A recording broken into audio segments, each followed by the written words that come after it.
Pinakamalakas na hari. Credit to the author. 1450-56. Ang mga pangalan po na nandito ay galing sa mga name generator. Kaya kung meron man pagkakatulad sa mga pangalan ng totoong tao o lugar, ito ay tunay na hindi sinasadya. Nawala ang 5 hari sa pamamagitan ng kaway ng kamay. Lahat ng mga eksperto na naruroon ay na-freeze sa lugar, lahat sila ay pakiramdam na sila ay tinamaan ng isang kidlat.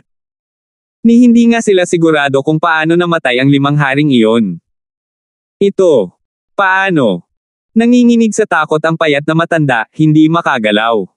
Si Francis ay hindi nagpahayag ng anumang malakas na aura ng enerhiya. Kahit na pinatay ang 5 hari, hindi siya naglabas ng anumang enerhiya. Wala siyang lakas at tila isang ordinaryong tao, ngunit sa isang casual na alon, agad niyang napatay ang 5 hari. Emperor. Hindi, Sacred Lord. Ang takot ng matanda ay halos hindi siya makapagsalita. Hindi niya kayang matukoy ang antas ng paglilinang ni Francis. Francis. Sa sandaling ito, ang lahat ay nakatuon kay Francis. Alam ng karamihan ng mga tao mula sa Azure Flower Continent na kayang lutisin ni Francis ang krisis na ito, ngunit hindi nila akalain na gagawin niya ito sa pamamagitan ng nakakagulat na paraan. Samantala, tinutunaw ni Francis ang mga epekto ng dreamification. Ang pagpupunas sa isang hari ay hindi masyadong naiiba sa pagpupunas ng isang mesa. Tansya ni Francis sa kanyang sarili. Ang lakas ng pag-iisip at lakas ng pinagmula na kailangan para maalis ang isang hari ay hindi gaanong naiiba sa mga halagang kailangan para mabura ang isang mesa. Siyempre, ito ay dahil ang antas ni Francis ay masyadong mataas. Sa mga mata niya, hindi man lang langgam si Kings. Bukod pa riyan, naramdaman ni Francis na ang pagpapanatili ng estado ng dreamification ay napakahirap. Sa sandaling ito, ang payat na matanda ay lumuhad sa hangin. Senior. Iligtas mo ang aking buhay. Ang Evil Spirit Holy Sect ay handang maglingkod sa iyo.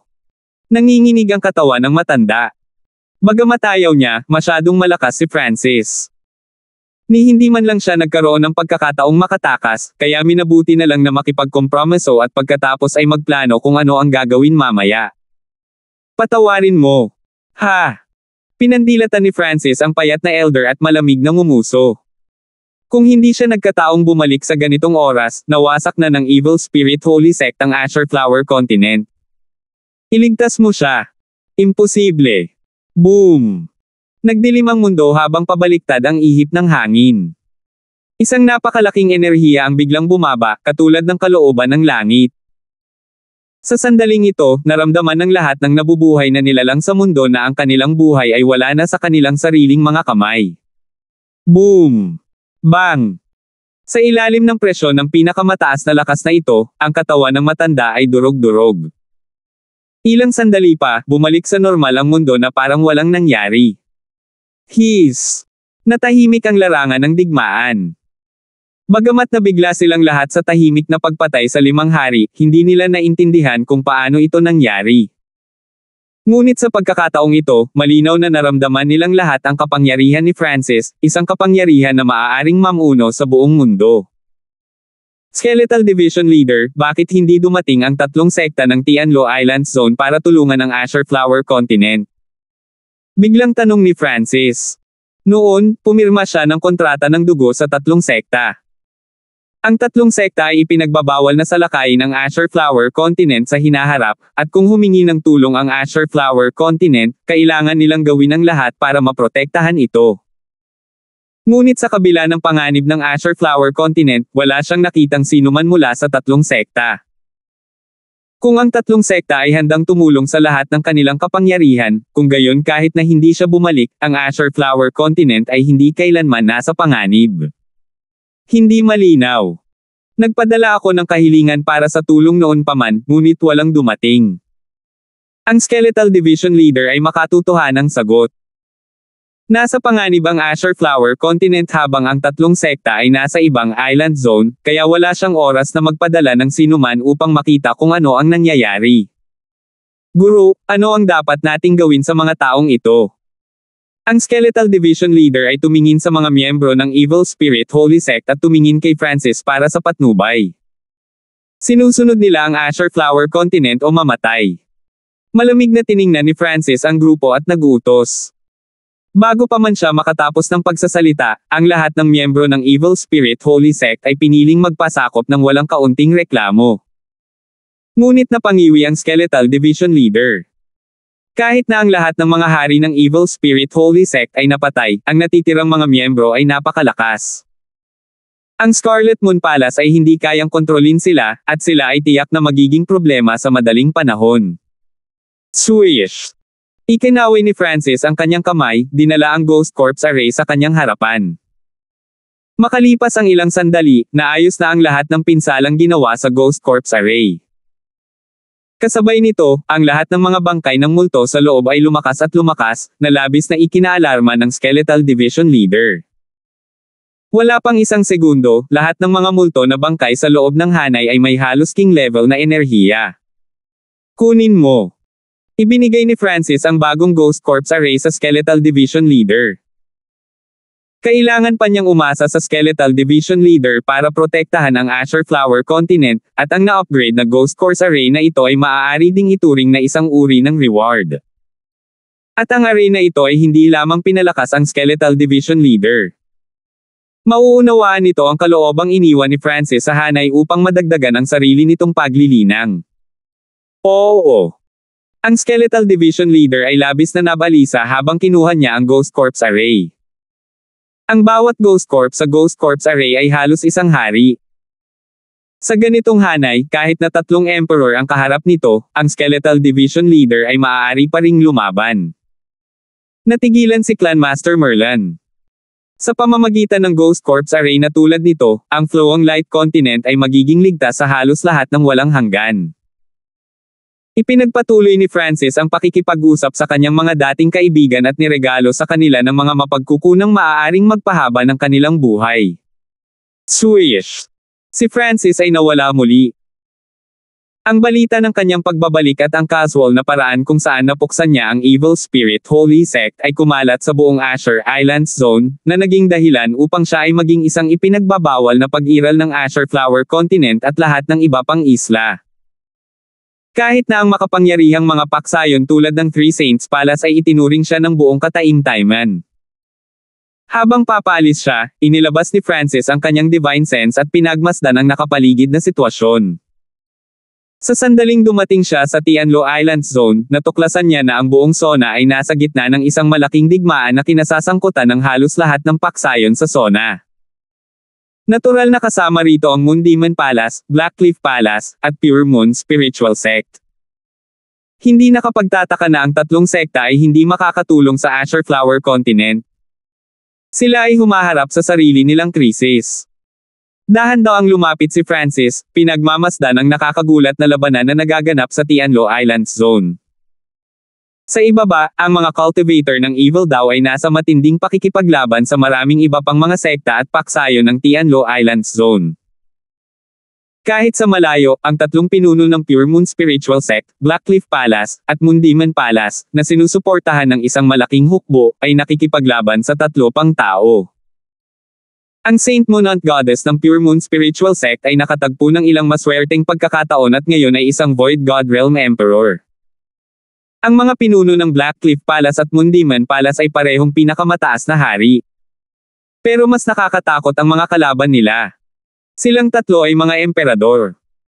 Saint Moonant Goddess, itong Holy Moon Guardian Spirit Array ay hindi na makakatagal pa. Ang Demon Daw King ng Moon Demon Palace ay bahagyang mapatla.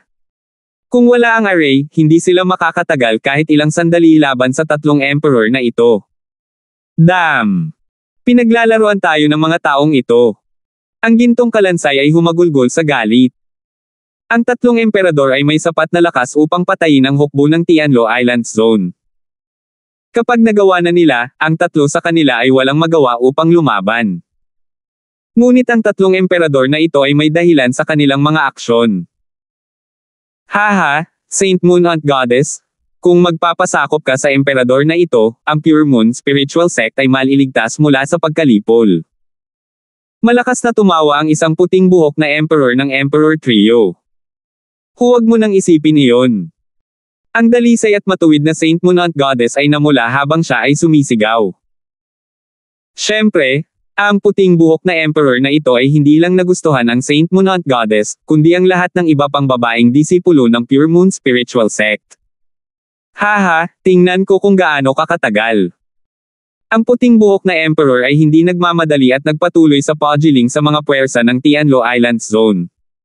Sa sandaling ito, hindi ko akalain na pati ang tatlong sekta ay mapupunta sa ganitong sitwasyon.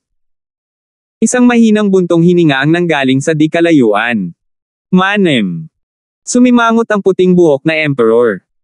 Ipinadala ang kanyang spiritual sense, hindi nagtagal ay nakita niya ang isang batang pilak ang buhok. Kuya, kakaiba ang taong ito.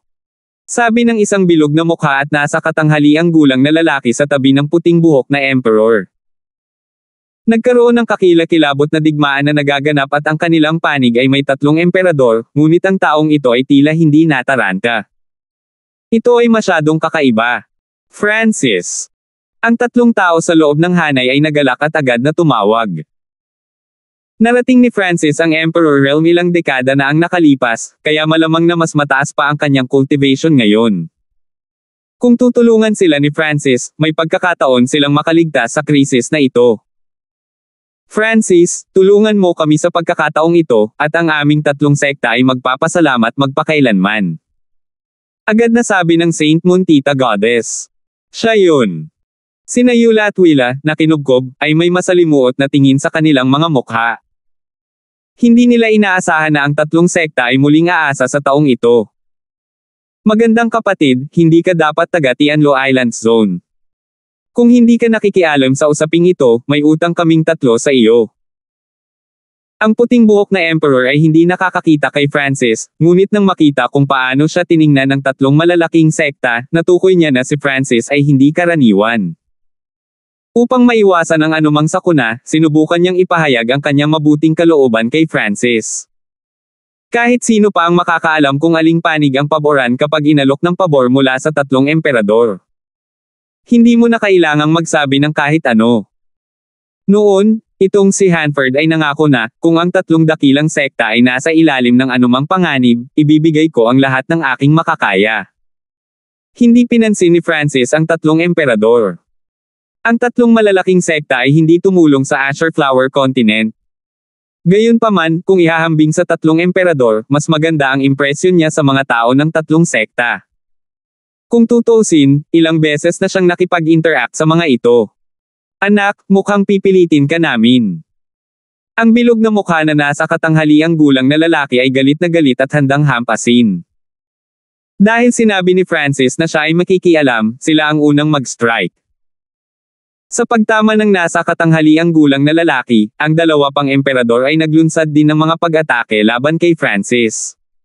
Francis, mag-ingat ka. Ang tatlong pinuno ng sekta ay naalarma. Pagkatapos ng lahat, kaharap ni Francis ang tatlong emperor ng sabay-sabay. Kung may nangyari kay Francis, ang tatlong sekta ay haharap sa parehong kapalaran. Tunay na naging bukal ng talento ang lugar na ito sa mga taon na nawala ako. Kung iisipin na napakaraming magbabago. Malamig na sabi ni Francis. Napagtanto ni Francis na ang Yuan-Chi framework ng Continent Zone ay naging mas matatag. Gayunpaman, para sa mga perimeter island zone na ito na makagawa ng kahit isang emperador ay napakakahanga-hanga. Brerum. Malamig na bumantong hininga si Francis, at pagkatapos ay isang supremo at nangingibabaw na enerhiya ang bumaba sa tatlong evil Dao Emperors. Hindi. Naninigas ang katawan ng puting buhok na emperor, at naghanda siyang humingi ng awa. Boom! Bang! Ngunit makalipas ang ilang sandali, ang tatlong emperador ay napawi ng pinakamataas na enerhiyang ito. Ito. Ang tatlong pinuno ng sekta sa loob ng hanay ay natulala.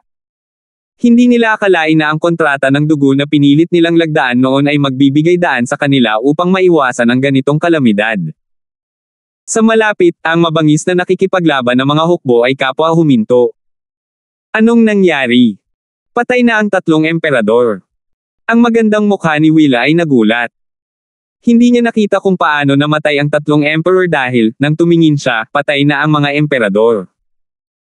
Dapat ay kaya mo na ang iba, lumingon si Francis sa Saint Monant Goddess at sa iba pa at mahinahong sinabi.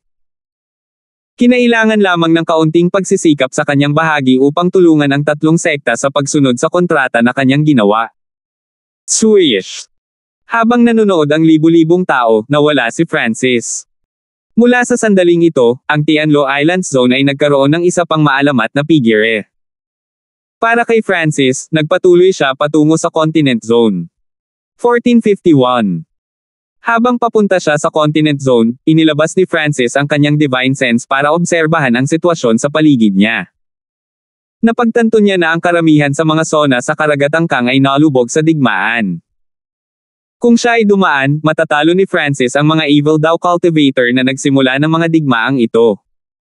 Nagtataka ako kung kumusta ang Mystic True Sacred Clan. Bumalik sa isipan ni Francis ang angkan na nakasama niya noon. Hindi pa siya nagtagal sa Mystic True Sacred Clan, at hindi rin siya nakabuo ng anumang malalim na relasyon, ngunit ang Mystic True Sacred Clan ay nagsilbing ligtas na daungan ni Francis, na nagpapahintulot sa kanya na matagumpay na maiwasan ang pagtugis ng Emperor of Death. Kung wala ang sandaling iyon para makahinga, si Francis ay hindi kailanman magkakaroon ng oras para mag-mature at ibaling ang mga talahanayan sa Emperor of Death. Gaya ng inaasahan, ang tatlong star na paksayo ng True Martial Sacred Land, ang Mystic True Sacred Clan, ay nahaharap din sa problema. Ang isang paksayo ng Evil Daw malapit sa True Martial Sacred Land ay umuunlad sa mga anino at nagtitipon ng mga sundalo. Bagamat hindi pa ito umaatake, ilang oras na lang hanggang sa sinalakay nito ang Mystic True Sacred Clan at Thousand Darkness Sacred Clan. Nilipol ni Francis ang pinuno nitong Evil Daw faction bago umalis sa Mystic True Sacred Clan. Sa ganitong paraan, ibinalik niya ang kabutihang ipinakita sa kanya ng Mystic True Sacred Clan sa pagliligtas sa kanyang buhay. Ang paksayo ng Evil Daw na nagbanta sa dalawang 3-star clans ay biglang bumagsak, at nabalitaan na ang mga eksperto sa Sacred Lord nito ay napatay. Ang Thousand Darkness Sacred Clan at Mystic True Sacred Clan ay agad na nagsanib upang paksayin ang paksayon habang ito ay nagkakagulo. Sino lang ang gumawa nito? Pinatay nila ang dalawang Sacred Lord na walang nakakapansin. Ang mga Grand Elder ng Mystic True Sacred Clan at Thousand Darkness Sacred Clan ay parehong nabigla. Hindi nila akalain na si Francis ang nakalutas sa panganib na ito para sa kanila. Wala ring pakialam si Francis sa mga ganoong bagay at nagpatuloy sa kanyang pagpunta sa Continent Zone. Sa kanyang pagtataka, gayunpaman, ang sitwasyon sa Continent Zone ay ilang beses na mas masahol kaysa sa ibang lugar sa Kang Ocean. Ang Ocean Smoke Pavilion, kung saan matatanaw ang dagat ng Nanlin, ay naging isang sabog na guho mula sa isang hindi makamundong paraiso. Ang lugar ay lubos na desyerto. Ang iba pang kalapit na paksayon malapit sa dagat ng Nanlin na naalala ni Francis ay nasa malungkot din na kalagayan, na tanging mababa at gitnang echelon ng kanilang mga miyembro ang natitira. Bukod dito, ang pagpatay at pagnanakaw ay makikita kahit saan siya tumingin. Anong nangyari sa mundo? Nagdilim ang ekspresyon ni Francis. Sa sandaling ito, sa wakas ay napagtanto niya na malamang na may nangyaring kapahamakan sa Continent Zone. Ang Kang Ocean ay mas malayo, kaya hindi ito gaanong naapektuhan. Ano ang nangyari sa Hall of Gods? Si Francis ay labis na nalilito. Nang umalis si Kane, ang Hall of Gods ay ganap na maayos at ang numero 1 paksayo ng Continent Zone. Ano ang nangyari na nagdulot ng malaking pagbabago sa sona ng kontinente? Maaaring ang mga hindi tao. Ang Dark Moon Dynasty. Nakikita ni Francis ang maraming hindi tao na gumagalaw. Ang Dark Moon Dynasty ba ay biglang sumabog sa lakas at sumalakay sa Great Gun Dynasty? Thuish. Si Francis ay nawala.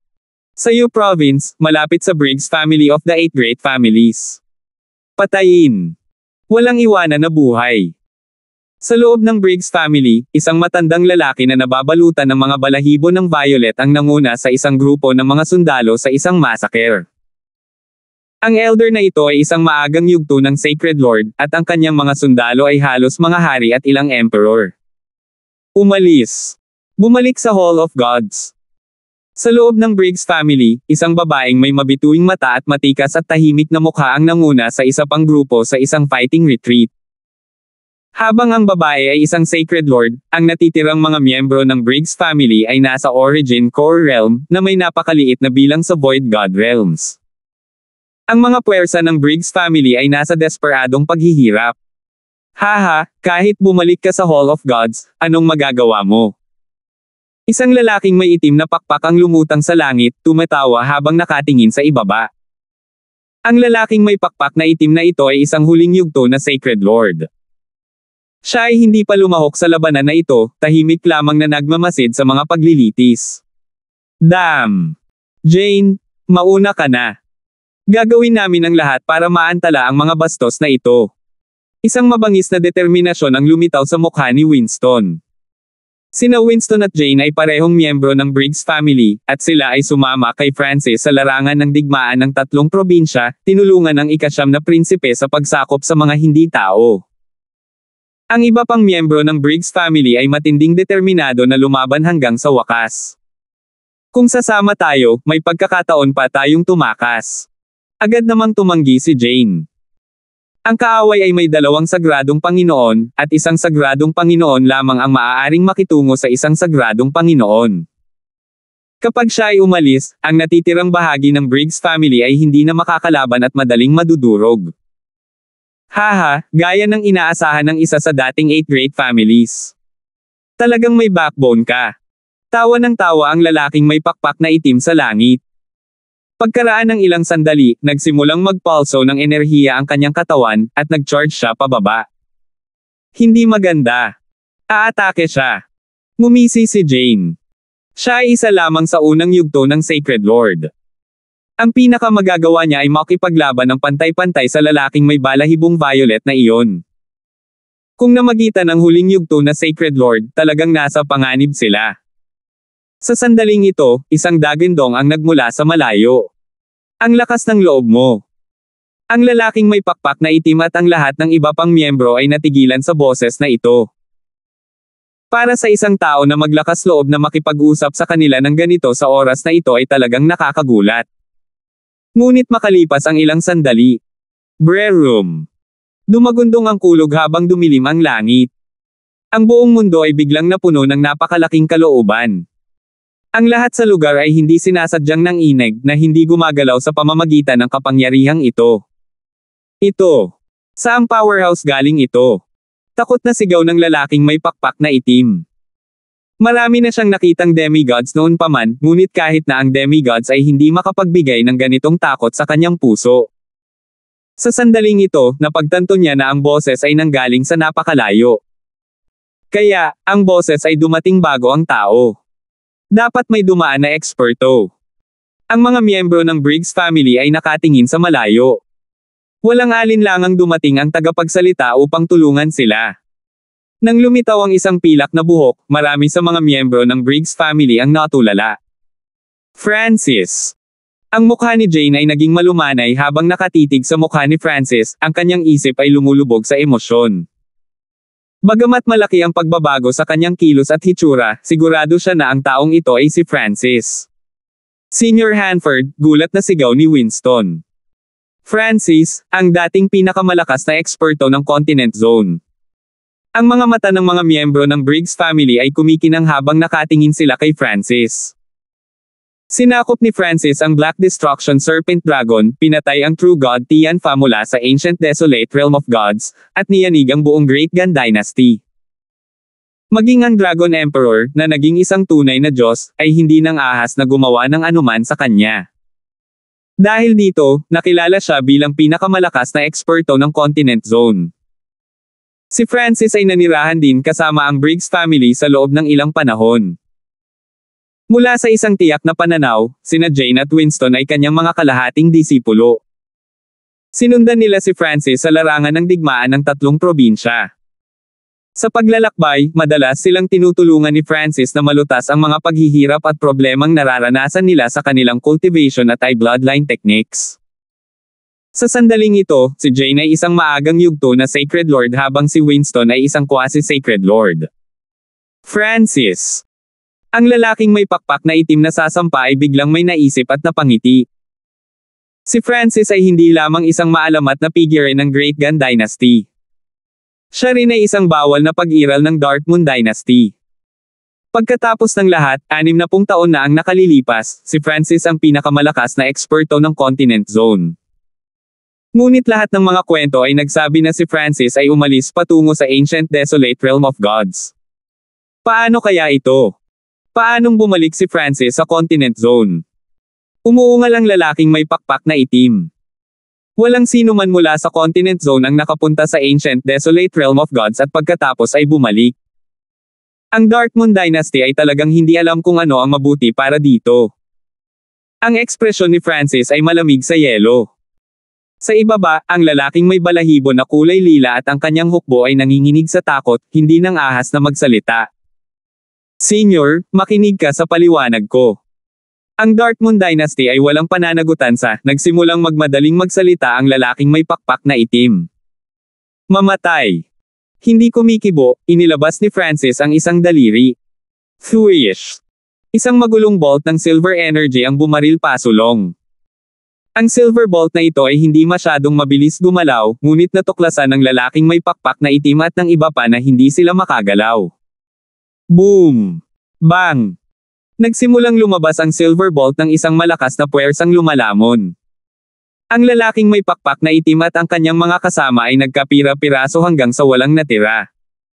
Boom!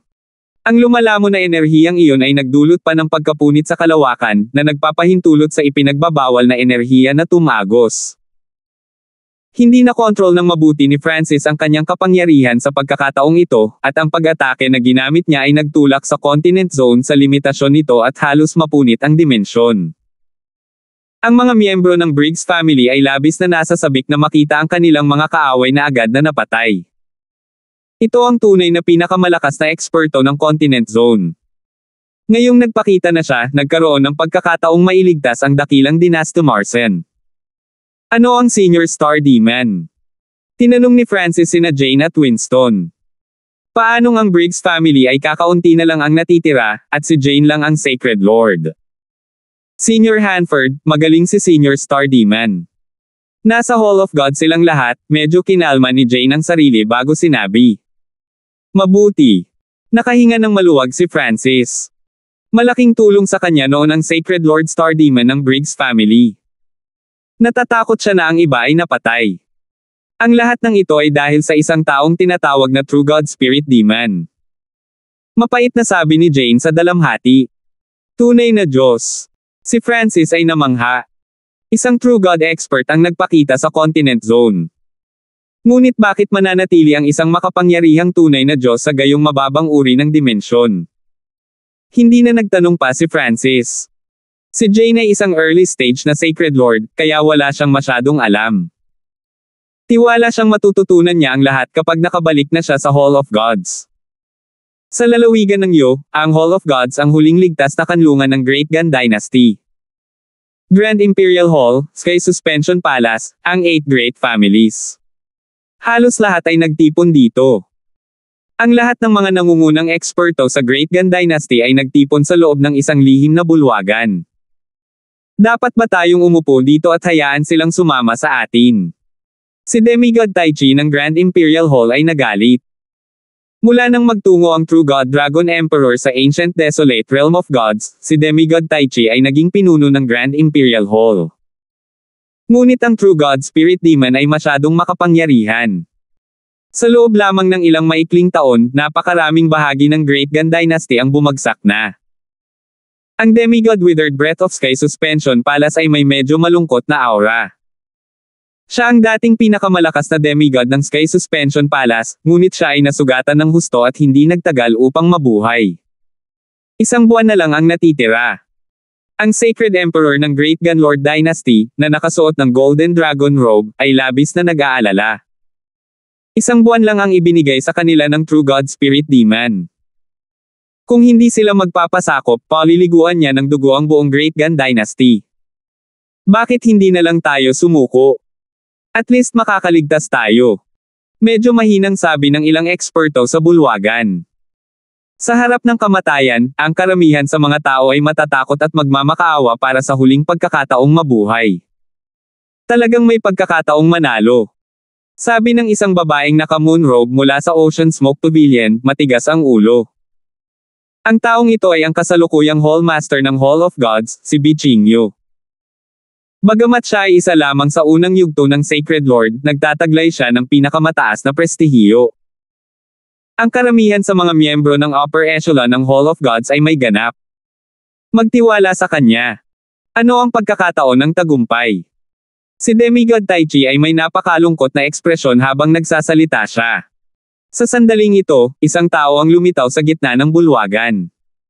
Sino nandyan? Ang lahat ng mga eksperto ay sumigaw sa pagkabigla, ang kanilang mga puso ay tumitibok. 1452. Sino nandyan? Ang lahat ng mga eksperto ay sumigaw sa pagkabigla, ang kanilang mga puso ay tumitibok. Ang mga tao sa bulwagan na ito ay ang mga nangungunang eksperto o pinuno ng Great Gan Dynasty, ngunit ang taong ito ay nagawang makalusot sa lugar na ito nang walang nakakaalam nito. Ang unang taong pumasok sa isip ng lahat ay ang tunay na Diyos na espiritong demonyo, at lahat sila ay naging mapagbantay. Ngunit nang mas malapitan nilang tingnan, naiwan silang tulala. Grand Elder, maligayang pagbabalik. Si Bichinyo ang unang tumayo. Ang mga salitang Grand Elder ay naging maliwanag ang pagkakakilanlan ng lalaking ito na may pilak na buhok, ang pinakamalakas na eksperto ng Continent Zone, si Francis. Maligayang pagbabalik, Grand Elder. Tumawag si Supreme Emperor Dark Knight. Ang Supreme Emperor Dark Knight ay isa rin sa mga pangunahing tauhan ng Hall of Gods. Isa na siyang huling yugto na Sacred Lord, isang hakbang na lang mula sa pagiging Sacred King. Lahat ng miyembro ng Hall of Gods ay lumuhod. Si Francis ay may ilang impresyon sa ilan sa kanila, ngunit ang karamihan ay mga estranghero. Francis. Naramdaman ni Demigod Tai Chi na nanghina ang kanyang mga tuhod. Hindi niya akalain na ang taong nagdulot ng pagbabago sa namumuno sa Great Gan Dynasty ay lilito muli. Sa katunayan, ang pagkakaroon ng Hall of Gods sa kalaunan ay kinuha ang kontrol ng Great Gan Dynasty mula sa Grand Imperial Hall. Gayunpaman, pagkaalis ni Nan Gongsheng at Kane, ang Hall of Gods ay nawala ng demigods, na nagpapahintulot sa Grand Imperial Hall na mabawi ang kontrol. Ngunit ang Hall of Gods ay may medyo matatag na pundasyon at makapangyarihang mga kaalyado sa buong dinastiya. 6 sa 8 great clans ang nagpunta sa Hall of Gods, at nagkaroon ito ng malalim na relasyon sa parehong Sky Suspension Palace at Sky Sword Pavilion. Kaya, nagpa siya ang Grand Imperial Hall na maghintay ng ilang sandali at ilayo ang ibang mga paksayon na ito bago tuluyang ibagsak ang Hall of Gods, ngunit ang pagdating ng True God Spirit Demon ay nakagambala sa lahat ng kanilang mga plano. Hindi akalain ni Demigod Tai Chi na babalik si Francis mula sa Ancient Desolate Realm of Gods. Batay sa kanyang nalalaman, sa Ancient Desolate Realm of Gods, ang isa ay kailangang maging bahagi ng isang malaking paksayon at magbayad ng napakalaking halaga upang makabalik sa isang panlabas na dimensyon. Kung hindi nagpakita ang True God Spirit Demon, maaaring nagsimula na siyang salakayin ang Hall of Gods. Kung bumalik si Francis sa oras na iyon, malamang naganap na nabura ang Grand Imperial Hall. Kuya Hanford, ikaw talaga. Ang Sacred Emperor ng Great Gan Dynasty ay labis ding nasa sabik. Ang kasalukuyang Sacred Emperor ay natural na dating ikasyam na prinsipe. Pangunahing nagawa niyang umakyat sa trono dahil kay Francis. Sa kasamaang palad, ang Great Gan Dynasty ay kasalukuyang nasa isang kakilakilabot na estado. Francis, bumalik ka na. Excited din yung iba. Marami sa kanila ay walang anumang uri ng relasyon kay Francis, o kahit isang kalaban, ngunit sa sandaling ito, ang kapalaran ng Great Gan Dynasty ay nasa linya. Ang hitsura nitong dating pinakamalakas na eksperto ng Continent Zone ay nagbigay sa kanila ng pag-asa. Bichinyo, sabihin sa akin ang lahat ng nangyari, walang pakialam na sabi ni Francis. Oo, lahat ng ito ay dahil sa isang taong tinatawag na True God Spirit Demon. Sinabi ni Bichinyo ang lahat ng kanyang nalalaman.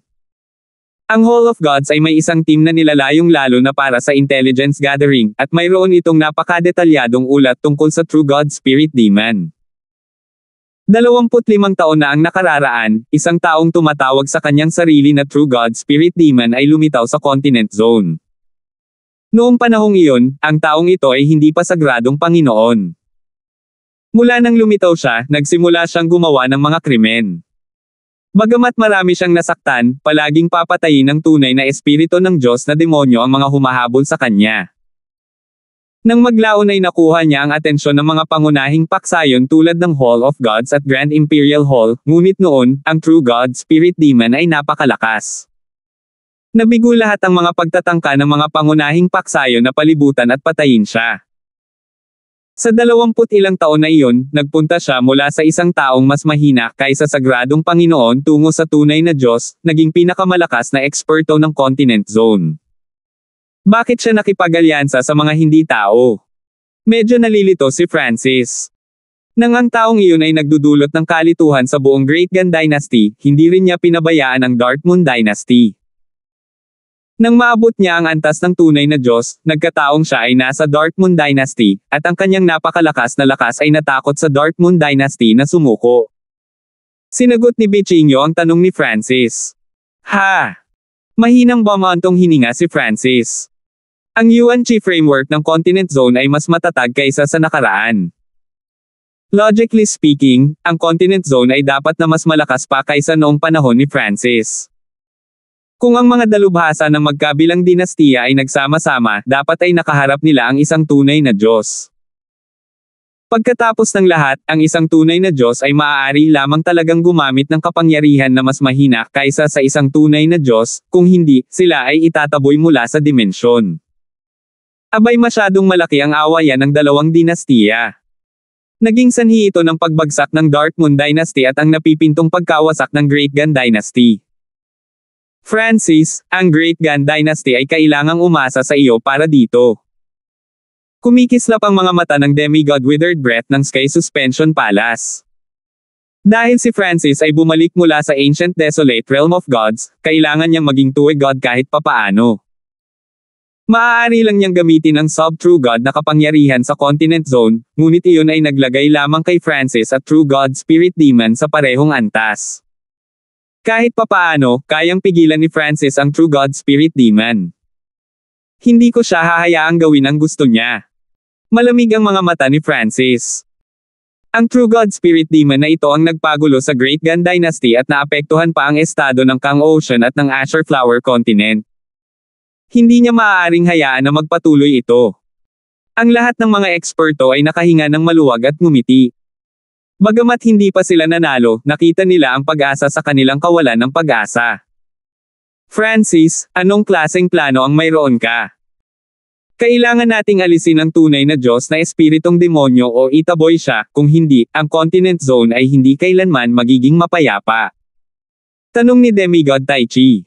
Tama. Paulit-ulit na tumango ang iba.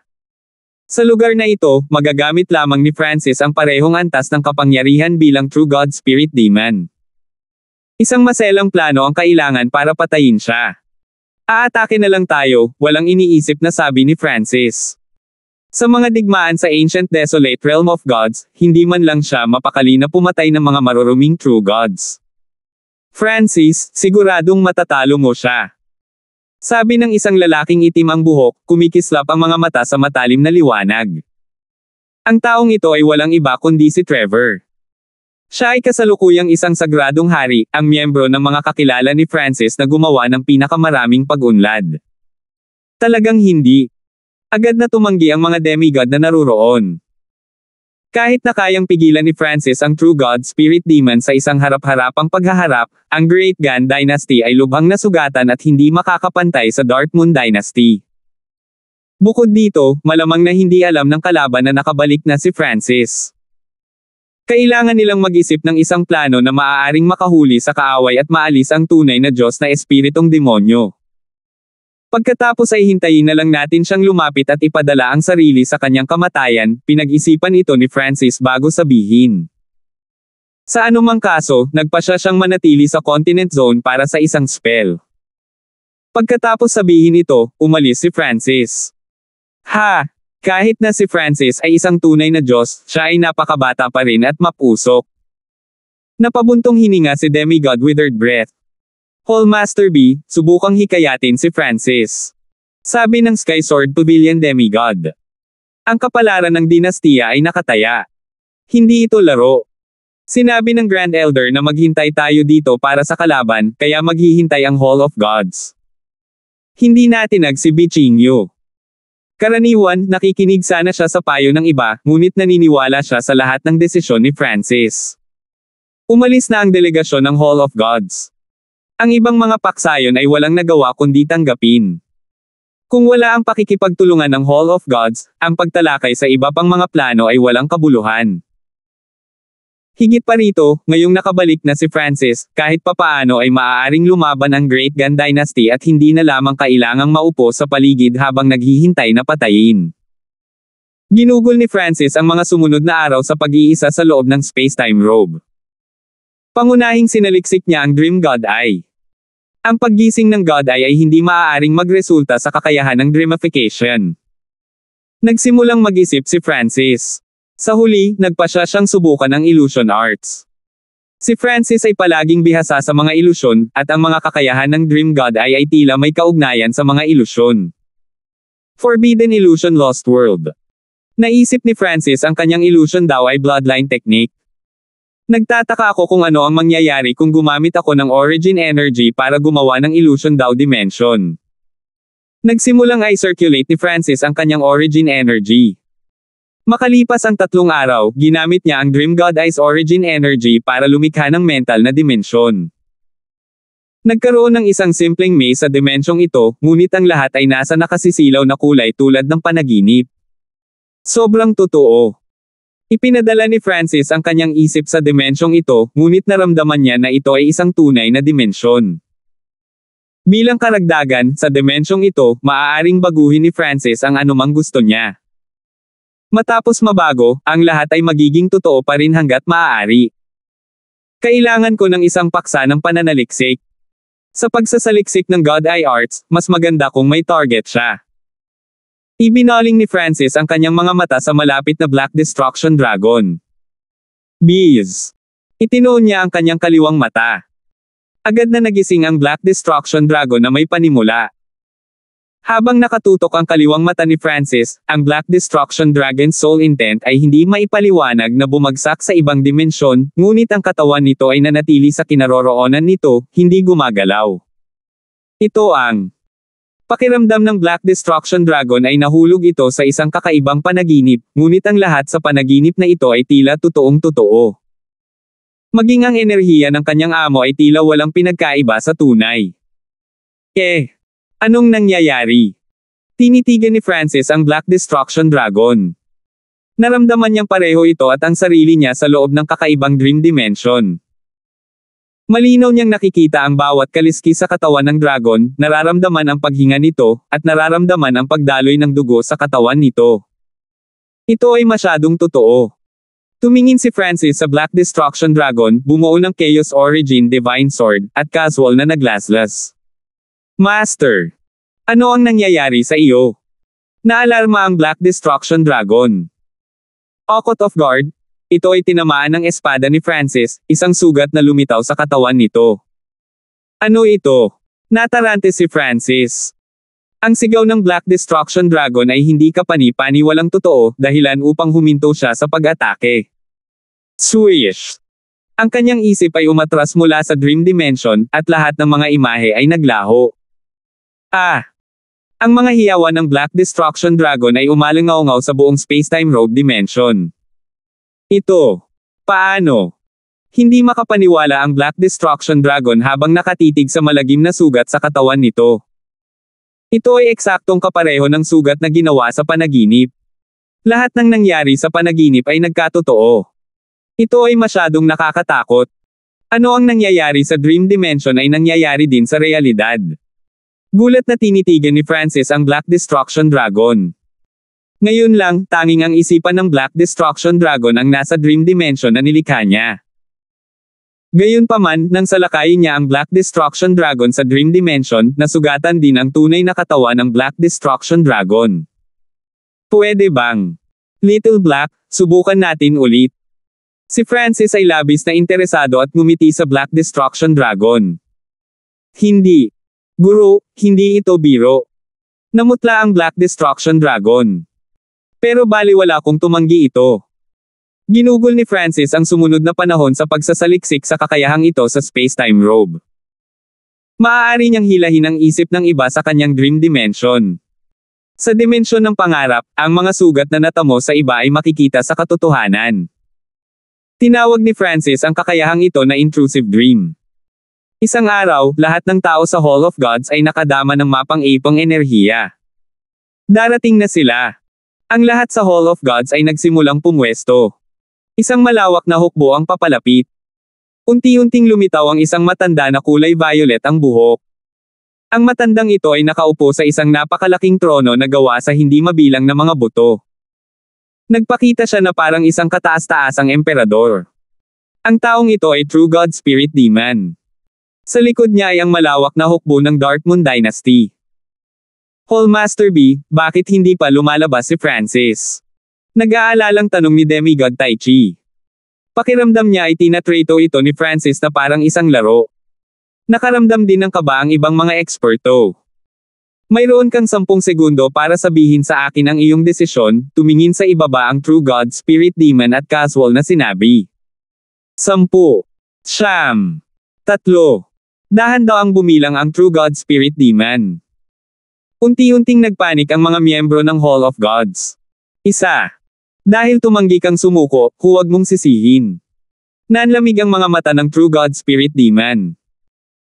Ngunit bago pa siya makatapos, isang malamig na boses ang humadlang sa kanya, sa wakas ay dumating ka na para ipadala ang iyong sarili sa kamatayan. Swish! Si Francis ay lumitaw sa kalangitan. 1453. Sa wakas ay dumating ka na upang ipadala ang iyong sarili sa kamatayan. Biglang lumitaw si Francis sa kalangitan. Ang kanyang hitsura ay agad na nagpatatag sa moral ng hukbo ng Great Gun Dynasty. Si Francis lang ang makakaharap sa True God Spirit Demon.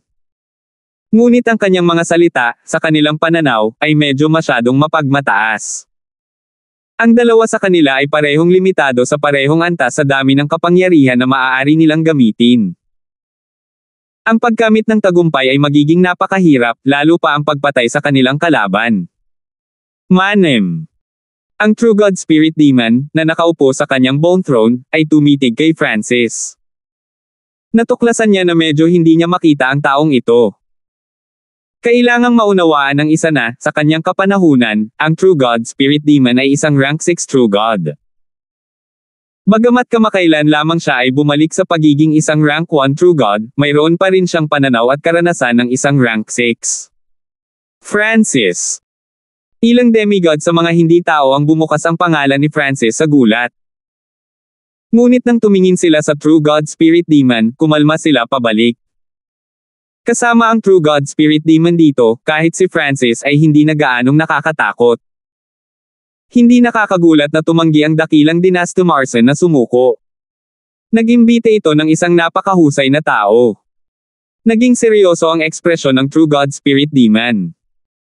Samantala, agad siyang nag-message sa mga miyembro ng Darkmoon Dynasty, humihiling ng impormasyon tungkol kay Francis. Kamahalan, bago sa iyo, si Francis ay ang pinakamalakas na eksperto ng Continent Zone, ngunit walang anumang palatandaan sa kanya sa nakalipas na ilang dekada. Nabalitaan na nagpunta siya sa Ancient Desolate Realm of Gods 50 to 60 years ago. Isang demigod ng Darkmoon Dynasty ang nagsabi sa True God Spirit Demon ng lahat ng nalalaman niya. Kahit na ang taong ito ay talagang pumunta sa Ancient Desolate Realm of Gods, ang 60 taon ay hindi sapat upang magawa ang napakaraming bagay, lalo na ang pagpapahintulot sa kanya na bumalik sa isang panlabas na dimensyon. Ang True God Spirit Demon ay may malalim na pag-unawa sa Ancient Desolate Realm of Gods. Paano ang isang tao mula sa isang panlabas na dimensyon na nakapasok sa Ancient Desolate Realm of Gods ay nagmature ng napakabilis na maaari silang bumalik sa panlabas na dimensyon?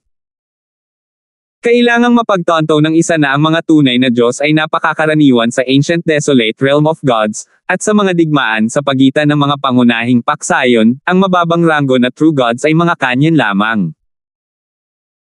Kaya, inakala niya na si Francis ay hindi pa nakapunta sa Ancient Desolate Realm of Gods, sa halip ay naninirahan sa Continent Zone sa ilalim ng ibang pangalan o gumugol ng huling 60 taon sa pag-iisa. Kung handa kang magpasakop sa tunay na Diyos na ito, masisiguro kung sa sandaling makapasok ka sa ancient desolate realm of gods, makakatanggap ka ng mas mahusay na pagtrato kaysa sa isang tipikal na tunay na Diyos, na magbibigay sa iyo ng mas mataas na panimulang punto. Pag-isipan ito ng mabuti. Ang True God Spirit Demon ay tumingin kay Francis at buong pagmamalaking nagpahayag. Si Francis ba ay may tiwala na matatalo ang True God Spirit Demon? Mahirap sabihin. Ang tunay na Diyos Espiritu Demon ay tila pakiramdam na ang kanyang tagumpay ay tiyak. Nagsimulang mag-alala ang mga miyembro ng Great Gun Dynasty. Mula sa tono ng True God Spirit Demon, tila mayroon siyang napakalalim na pangunawa sa ancient desolate realm of gods. Nagulat ang mga miyembro ng Dark Moon Dynasty sa kanilang sarili. At least, sa paglilingkod sa True God Spirit Demon, maaari silang makapasok sa ancient desolate realm of gods sa tulong niya. Ang True God Spirit Demon ay tila may kaunting kakayahan, kaya ang pagsunod sa kanya ay magbibigay daan sa isa na magkaroon ng maraming pagkakataon. Ha! Wala kang karapatan maging alipin ko. Malamig na tumawa si Francis. Gusto talaga ng taong ito na isumite niya. Kailangang maunawaan ng isa na sino man sa kanyang mga nasasakupan ay maaaring talunin ng True God Spirit Demon na itim at asul. Haha, ang mga ignorante at bastos ay tiyak na mamamatay sa kakilakilabot na kamatayan. Ang tunay na espiritu ng Diyos na demonyo ay tumayo, ang kanyang katawan ay naglalabas ng mapang api at masamang aura. Ang mga dalubhasa mula sa dalawang dinastiya ay agad na nawalan ng kakayahan na itaas ang kanilang mga ulo. Ang tanging nagawa nila ay manginig sa takot. Ngunit si Francis ay ganap na hindi naapektuhan at patuloy na lumutang sa kalangitan. Sino ang nagpadala sa iyo? Nakatutok ang mga mata ni Francis. Bakit ang isang tunay na Diyos ay gumagala sa isang panlabas na dimensyon? Ano ang kanyang layunin? Hindi na kailangang malaman ng isang taong malapit ng mamatay. Nanlamig ang mukha ng True God Spirit Demon, at pagkatapos ay nawala siya sa kanyang trono. Pagkaraan ng ilang sandali, nagpakita siya sa harap ni Francis, ang masama at kakaibang enerhiya na kumakalat mula sa kanya. Fush! Ang walang katapusang makamulto na ambon ay tumalsik sa kanyang katawan, namumuo sa iba't ibang kakaiba at ganid na ulo. Mamatay! Ang True God Spirit Demon ay umungal, ang mga makamulto na ulo sa paligid niya ay binubuksan ng kanilang mga sikmura at sinunggaban si Francis. Junior, kahit magkapareho tayo ng lakas, hindi ka pa rin makakapantay sa akin. Tumawa ang True God Spirit Demon. Maaari silang gumamit ng parehong antas ng lakas, ngunit siya ay isang rank 6 True God sa kanyang prime. Ang kanyang pangunawa at kasanayan ay parehong malayo sa normal. Ang malakas na pag-atake ng True God Spirit Demon at ang kanyang proklamasyon ay nagkaroon ng hindi mabilang na mga miyembro ng Great Gun Dynasty na kinabahan. Itong True God Spirit Demon na ito ay dapat na isang big shot ng ancient desolate realm of gods. Kung siya ay sobrang kumpiyansa, si Francis ay tiyak na hindi makakapantay sa kanya. Nagsimulang magpanik si Demigod Tai Chi. Ganun ba?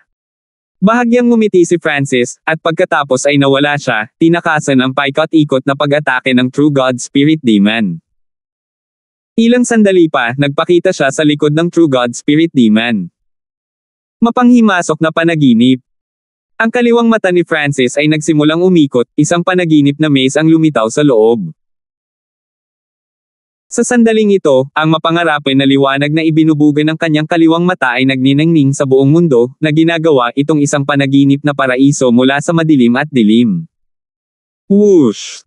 Ilang sandali pa, bumalik sa normal ang mundo. Si Francis at True God Spirit Demon ay nakatayo sa hangin, hindi gumagalaw. Anong nangyari sa kanila? Hindi mabilang na mga tao mula sa parehong dinastiya ang nagulat at naalarma. Gayunpaman, hindi sila nang ahas na lumapit kay Francis at True God Spirit Demon. Sa loob ng dimensyon ng pangarap. Anong nangyayari? Ang lugar na ito ay naramdaman ng True God Spirit Demon na bigla siyang pumasok sa isang dreamscape. Ngunit ang lahat sa panaginip ay tila hindi kapani-pani walang totoo. Anak, ito ba ang ginagawa mo? Tinitigan ng True God Spirit Demon si Francis. Kaboom! Nagsimulang bumangon ang kakaibang itim na ambon mula sa kanyang katawan. Walang spatial restriction dito. Biglang napagtanto ng True God Spirit Demon na magagamit niya ang kanyang buong rank 1 True God na lakas sa dimensyong ito. Boom! Ang itim na ambon sa likod ay lumaki hanggang 3 beses sa orihinal nitong sukat, at sunod-sunod na napakalaking ulo ang lumutang para tingnan si Francis. Mamatay! Ang True God Spirit Demon ay umungal, ang mga makamulto na ulo ay umaalingaw-ngaw patungo kay Francis. Ang mga ganid at masasamang ulo ay malapit nang lumunin si Francis, ngunit si Francis ay patuloy na nakatayo doon, ganap na hindi nababagabag. Anong idiot? Tumawag si Francis. Mawala. Isang matinding pag-iisip ang lumitaw sa isip ni Francis. Pagkaraan ng ilang sandali, ang lahat ng ulo ng itim na ambon ay naglahong parang mga buga ng usok. Ito. Paano? Ang mukha ng True God Spirit Demon ay namutla sa hindi makapaniwala. Sa lugar na ito, hindi mahalaga kung gaano kakalakas. Ngumiti si Francis. Sa dream dimension na ito na nabuo mula sa origin energy ng Dream God ay, siya ang Diyos, controller ng lahat. Bees. Ilang makapal na kadena ang biglang lumitaw sa paligid ng True God Spirit Demon, mahigpit na naggapo sa kanya at hindi na siya makagalaw. Kasabay nito, ang mga matatalim na espada ay lumitaw sa hangin, lahat sila ay nakatutok sa tunay na Diyos na espiritong demonyo. Swoosh! Sa isang iglap, 103 espada ang tumusok sa katawan ng True God Spirit Demon. Umalangaw-ngaw sa buong dimensyon ng pangarap ang kaawa-awang sigaw ng True God Spirit Demon. Swoosh! Swish!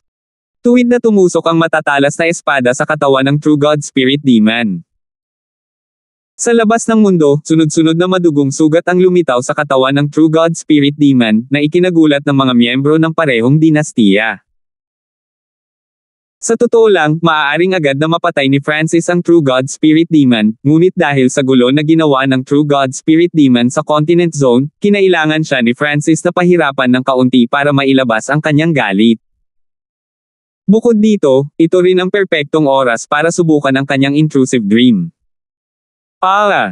Patawarin mo ako. Wala akong pinadala kahit kanino. Lagi akong nasa Continent Zone. Iligtas mo ako. Payag akong maging alipin mo. Pagkalipas ng ilang sandali, nagsimulang magmakaawa ang tunay na Diyos na espiritong demonyo para sa kanyang buhay. Sinabi ko na noon, hindi ka magaling. Nanlamig ang ekspresyon ni Francis. Ang mga salita ng True God Spirit Demon ay hindi siya nakumbinsi. Swish! Nagpakita siya sa tabi ng True God Spirit Demon, ang kanyang malakas na enerhiya ng kaluluwa ay lumakas habang sinimulan niyang hanapin ang kaluluwa ng True God Spirit Demon. Itong enerhiya ng kaluluwa. Sinaunang Diyos, kalahating hakbang na Diyos Panginoon. Hindi, Diyos Panginoon. Ang True God Spirit Demon ay natakot sa kanyang talino. Ang soul intent ni Francis ay napakalakas. Nakatagpo pa lang siya ng isang Diyos na Panginoon sa kanyang buhay, at si Francis ay nagpakita ng parehong uri ng soul intent. Nagsasabi ng totoo ang lalaking ito. Natutunan ni Francis ang lahat mula sa mga alaala sa kaluluwa ni True God Spirit Demon. Sa nangyari, ang True God Spirit Demon ay nakatakas mula sa Imperial Tombs. Nagkataon, si Francis ay nakabangga sa kanya noon. Siya ay walang iba kundi ang mahiwagang eksperto sa ilalim ng tansong haligi. Noong panahong iyon, tiyak na ang grupo ni Francis ang hindi sinasadyang nagdulot ng pag-crack sa seal, na nagbibigay ng pagkakataon sa True God Spirit Demon na makatakas. Sa isang tiyak na antas, ito ay kasalanan ni Francis. Kung bakit nanatili ang True God Spirit Demon sa Continent Zone, tila gusto niyang malaman kung ano ang pakiramdam ng mamuno sa lahat. Medyo naiintindihan ni Francis. Sa mga digmaan sa pagitan ng 5 star na paksayo ng Ancient Desolate Realm of Gods, ang ordinaryong True Gods ay kanyan lang, ngunit sa panlabas na sukat, True Gods ang pinakamataas. Bukod pa riyan, may isa pang layunin ang True God Spirit Demon. Gusto niya ang susi upang mabuksan ang Imperial Tombs, na hawak ng Sacred Emperor ng Great Gan Dynasty. Ang Imperial Tombs ay malinaw na naninirahan sa isang mataas na antas ng sinaunang dimensyon. Marahil ay maraming mga kayamanan ang nakatago sa loob, at mayroon ding lungsod ng Heaven's Legacy Race sa loob. Para sa True God Spirit Demon, na nangangailangan ng resources para mabawi ang kanyang cultivation, isa talaga itong napakalaking tukso. Swish! Ang isip ni Francis ay umatras mula sa dimensyon, at ang mga imahe sa harap niya ay naglaho. Sa labas ng mundo, ang mga miyembro ng magkabilang dinastiya ay nakamasid lamang habang hindi mabilang na mga sugat ang lumitaw sa katawan ng True God Spirit Demon habang siya ay hindi maipaliwanag na sumisigaw. Whoosh! Tumigil ang mga hiyawan, at bumagsak ang katawan ng True God Spirit Demon sa lupa. Sa kabilang panig, bumalik ang ningning sa mga mata ni Francis. Kamahalan! Paano naging ganito? Nagulat ang hindi mabilang na mga eksperto mula sa Darkmoon Dynasty. Naramdaman nila na ang True God Spirit Demon ay walang lakas at patay na. Sa kabaligtaran, ang mga miyembro ng Great Gun Dynasty ay na-freeze sa kanilang mga lugar, hindi maintindihan kung ano ang nangyari. Mula sa simula hanggang sa katapusan, si Francis ay wala man lang nagawa habang ang True God Spirit Demon ay sumisigaw at sumisigaw hanggang sa siya ay biglang namatay. Ito. Paano niya nagawa ito? Si Demigod Taiji ay nabigla. Kanina, iniisip pa rin niya kung si Francis ay kapareha ng True God Spirit Demon. Sa huli, ang True God Spirit Demon ay sumulyap lamang kay Francis at pagkatapos ay namatay sa isang miserableng kamatayan. Talagang may talino siya. Ang Demigod Withered Breath ay natigilan at labis na nasa sabik. Nang sabihin ni Francis na aatake lang siya, naramdaman nilang lahat na ito ay ang padalos-dalos at kay-abangan ng kabataan. Sa hinaharap, ang dalawang dinastiya ay hindi dapat manghimasok sa isa't isa. Ungol ni Francis. Ang mga hindi tao ay nanirahan din sa Continent Zone. Hindi niya pwedeng basta-basta na lang patayin ang kabuuan ng Darkmoon Dynasty. Tumakbo, bilis. Ang hukbo ng Darkmoon Dynasty ay gumuho habang ang lahat ay tumakas sa gulat. Tapos na. Pumunta at gawin ang anumang dapat mong gawin. Lumingon si Francis sa mga miyembro ng Great Gun Dynasty. Pagkatapos, ang natitirang mga paksayon ay nagsimulang umalis sa Hall of Gods. Ngunit sinabi ni Francis sa kasalukuyang Sacred Emperor na manatili sandali. Interesado si Brother Hanford sa Imperial Tombs. Ang Sacred Emperor ay naglabas ng isang kulay abong puting bato na plato. Ito ang susi sa pagbubukas ng Imperial Tombs. 1454. Maaari bang mabuksan ang Imperial Tombs ngayon? Agad na tanong ni Francis. Ano ang gustong gawin ni kapatid na Hanford sa Imperial Tombs? Bukod, ang Imperial Tombs ay labis na nakakalaban sa mga Sacred Lords, lalo pa ang isang eksperto sa antas ni Brother Hanford, ipinahayag ng Sagradong Emperador ang kanyang mga pagdududa. Ang True God Spirit Demon ay tumakas mula sa Imperial Tombs, direktang sinabi ni Francis. Nais niyang magtungo sa Imperial Tombs upang makita kung wala ng iba pang mga nakatagong panganib ng ganitong uri. Sa sandaling umalis siya sa Continent Zone sa pagkakataong ito, walang ideya si Francis kung kailan siya babalik o kung may susunod pa. Umaasa lang siya na mananatiling ligtas at payapa ang kanyang tahanan. Ano? Napangiwi ang Sagradong Emperador. Wala siyang ideya na ganito ang nangyari. Buksan ang Imperial Tombs at susubukan kung makapasok. Kung mabaygo ako, kalimutan mo na ito, sabi ni Francis pagkatapos ng ilang pag-iisip. Ang sukat kung saan naninirahan ang Imperial Tombs ay hindi kumpleto, kaya ito ay abnormally mahina.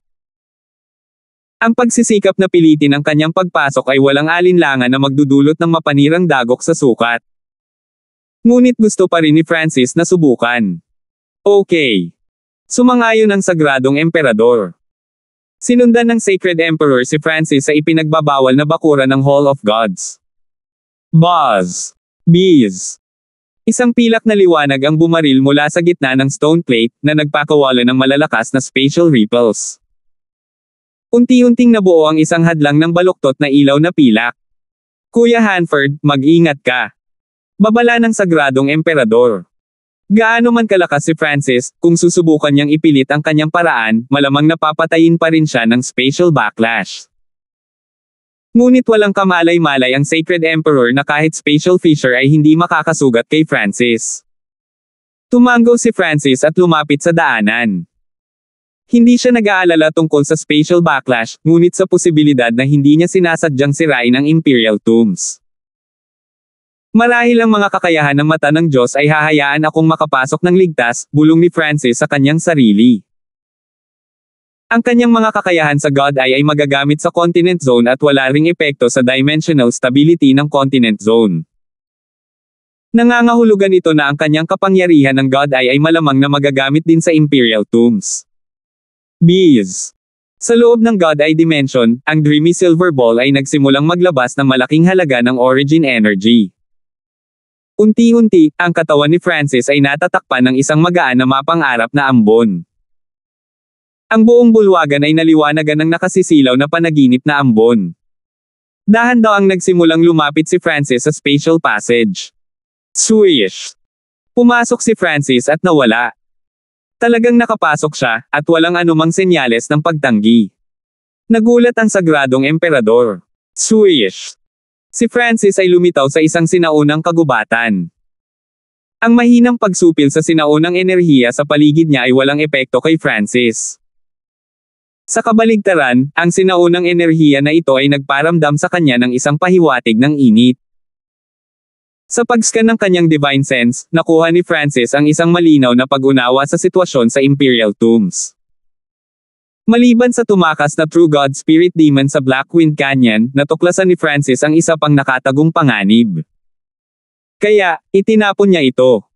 Nang matapos ito, naglakad-lakad si Francis sa Imperial Tombs.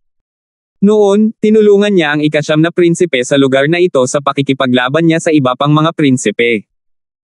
At dito rin niya pinatay ang Emperor ng Kamatayan at kinuha ang mata ng kamatayan. Nagkaroon ng labanan at pagpatay sa lugar na ito, ngunit marami ring pagkakataon. Bakit hindi ko iwan ang sarili kong legacy sa lugar na ito? Natagpuan ni Francis ang ideyang ito na medyo kawili-wili. Ang Imperial Tombs ay naglalaman ng maraming pamana, malaki at maliit. Kung mag-iwan si Francis ng isang legacy, tiyak na ito ay mas mataas kaysa sa iba pang legacy sa lugar na ito, ngunit ang pagkuha nito ay magiging mahirap din. Gayunpaman, napagtanto ni Francis na wala siyang anumang mababang antas na mapagkukunan. Sa huli, nag-iwan siya ng ilang sining at kasanayan mula sa Sacred Lord tungo sa tunay na Diyos pati na rin ang ilang malalim na sinaunang origin energy. Tingnan natin ang paligid ng Heaven's Legacy City. Pumunta si Francis sa gitna ng Imperial Tomb sa Heaven's Legacy City. Pagkatapos mamasyal sa Heaven's Legacy City minsan, mabilis na umalis si Francis. Tulad ng inaasahan, ang mababang antas ng Heaven's Legacy na lungsod na ito ay wala ang kailangan ko. Matagal nang inaasahan ito ni Francis. Isa na siyang half-step God Lord. Paanong ang Heaven's Legacy na lungsod na may mababang antas na dimensyon na tulad nito ay posibleng magkaroon ng anumang kailangan ng kalahating hakbang na Diyos Panginoon? Kunin, halimbawa, ang 10,000 Blood Palace, na maaaring magpalakas at maglipat ng mga sinaunang bloodline. Ngunit lahat ito ay napakababang antas ng mga bloodline. Ang pinakamataas ay nasa antas lamang ng isang True God bloodline. Ang mga bloodline ay hindi lamang may mga ranggo, ngunit mga antas din. Halimbawa, ang patak ng dugo na nakuha ni Francis mula sa Demigod Forgotten Garden na nagmula sa huling buhay ni Demigod Cain ay isang hindi mabibaylang kayamanan. Ito ay dahil ang patak ng dugong ito ay nasa demigod level habang ang taong ginamitan nito ay mas mababa kaysa sa antas na iyon. Ngunit sa puntong ito, kahit na ito ay isang bloodline sa antas ng tunay na Diyos, kapag pinagsama sa kalahating hakbang na Diyos na Panginoong Diyos na katawan ni Francis, ito ay tuluyang lamunin ng linya ng dugo ni Francis. Kahit pagsamahin niya ito, wala itong magagawa. Sa pagmulat ng God Eye, ito ang pinakamalakas kong bloodline. Ngumiti si Francis. Sa Ancient Desolate Realm of Gods, ang 8 Great God Eyes ay maihahambing sa mythical top 10 ancient bloodlines. At inakala ni Francis na kahit ang mga eksperto na kapareho niya mula sa nangungunang 10 sinaunang lahi ay hindi makakapantay sa kanya. Nang matapos niya ang kanyang paglalakad, iniwan ni Francis ang Imperial Tombs at bumalik sa Hall of Gods. Bagaman ang Hall of Gods ay may matibay na pundasyon, wala itong ekspertong mangangasiwa dito. Si Francis ay lubos na naunawaan ang kalagayan ng Hall of Gods. Sa kabutihang palad, bago siya umalis sa huling pagkakataon, nakipag-alyansa siya sa Hall of Gods sa maraming makapangyarihang paksayon ng Great Gan Dynasty. Kung hindi, pagkatapos umalis sina Cain at Nangongsheng, ang Hall of Gods ay agad na nawasak ng lahat ng mga kaaway nito. Kung walang demigods, gagawa na lang ako ng demigods. Ipinakalat ni Francis ang kanyang divine sense sa Hall of Gods. Sa pamamagitan ng maingat na inspection, natuklasan niya ang ilang mga magsasaka na may hindi kapani-paniwalang potensyal.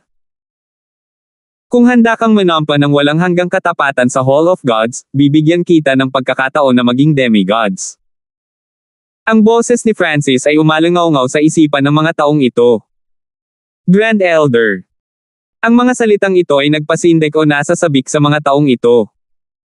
Walang sino man ang maaaring tumanggi sa mga kondisyong inaalok ni Francis. Sa huli, 8 miyembro ang dumating sa tirahan ni Francis. 4 sa mga ito ay Sacred Lords at 4 sa mga ito ay nasa Void God Realm. Ang kasalukuyang plano ni Francis ay itaas ang 4 na Sacred Lord na ito bilang mga demigod. Ang mga eksperto sa Void God Realm ay medyo aalagaan upang magkaroon sila ng napakataas na pagkakataon na maging mga demigod sa hinaharap. Bilang karagdagan, hinanap din ni Francis ang Supreme Emperor Dark Knight. Ang Supreme Emperor Dark Knight ay isa ng sagradong hari at may mahusay na potensyal. Bagamat lumilikha siya ng mga demigod, si Francis ay hindi gumamit ng mapuwersang pamamaraan. Pinapasok niya ang mga taong ito sa kanyang space-time robe.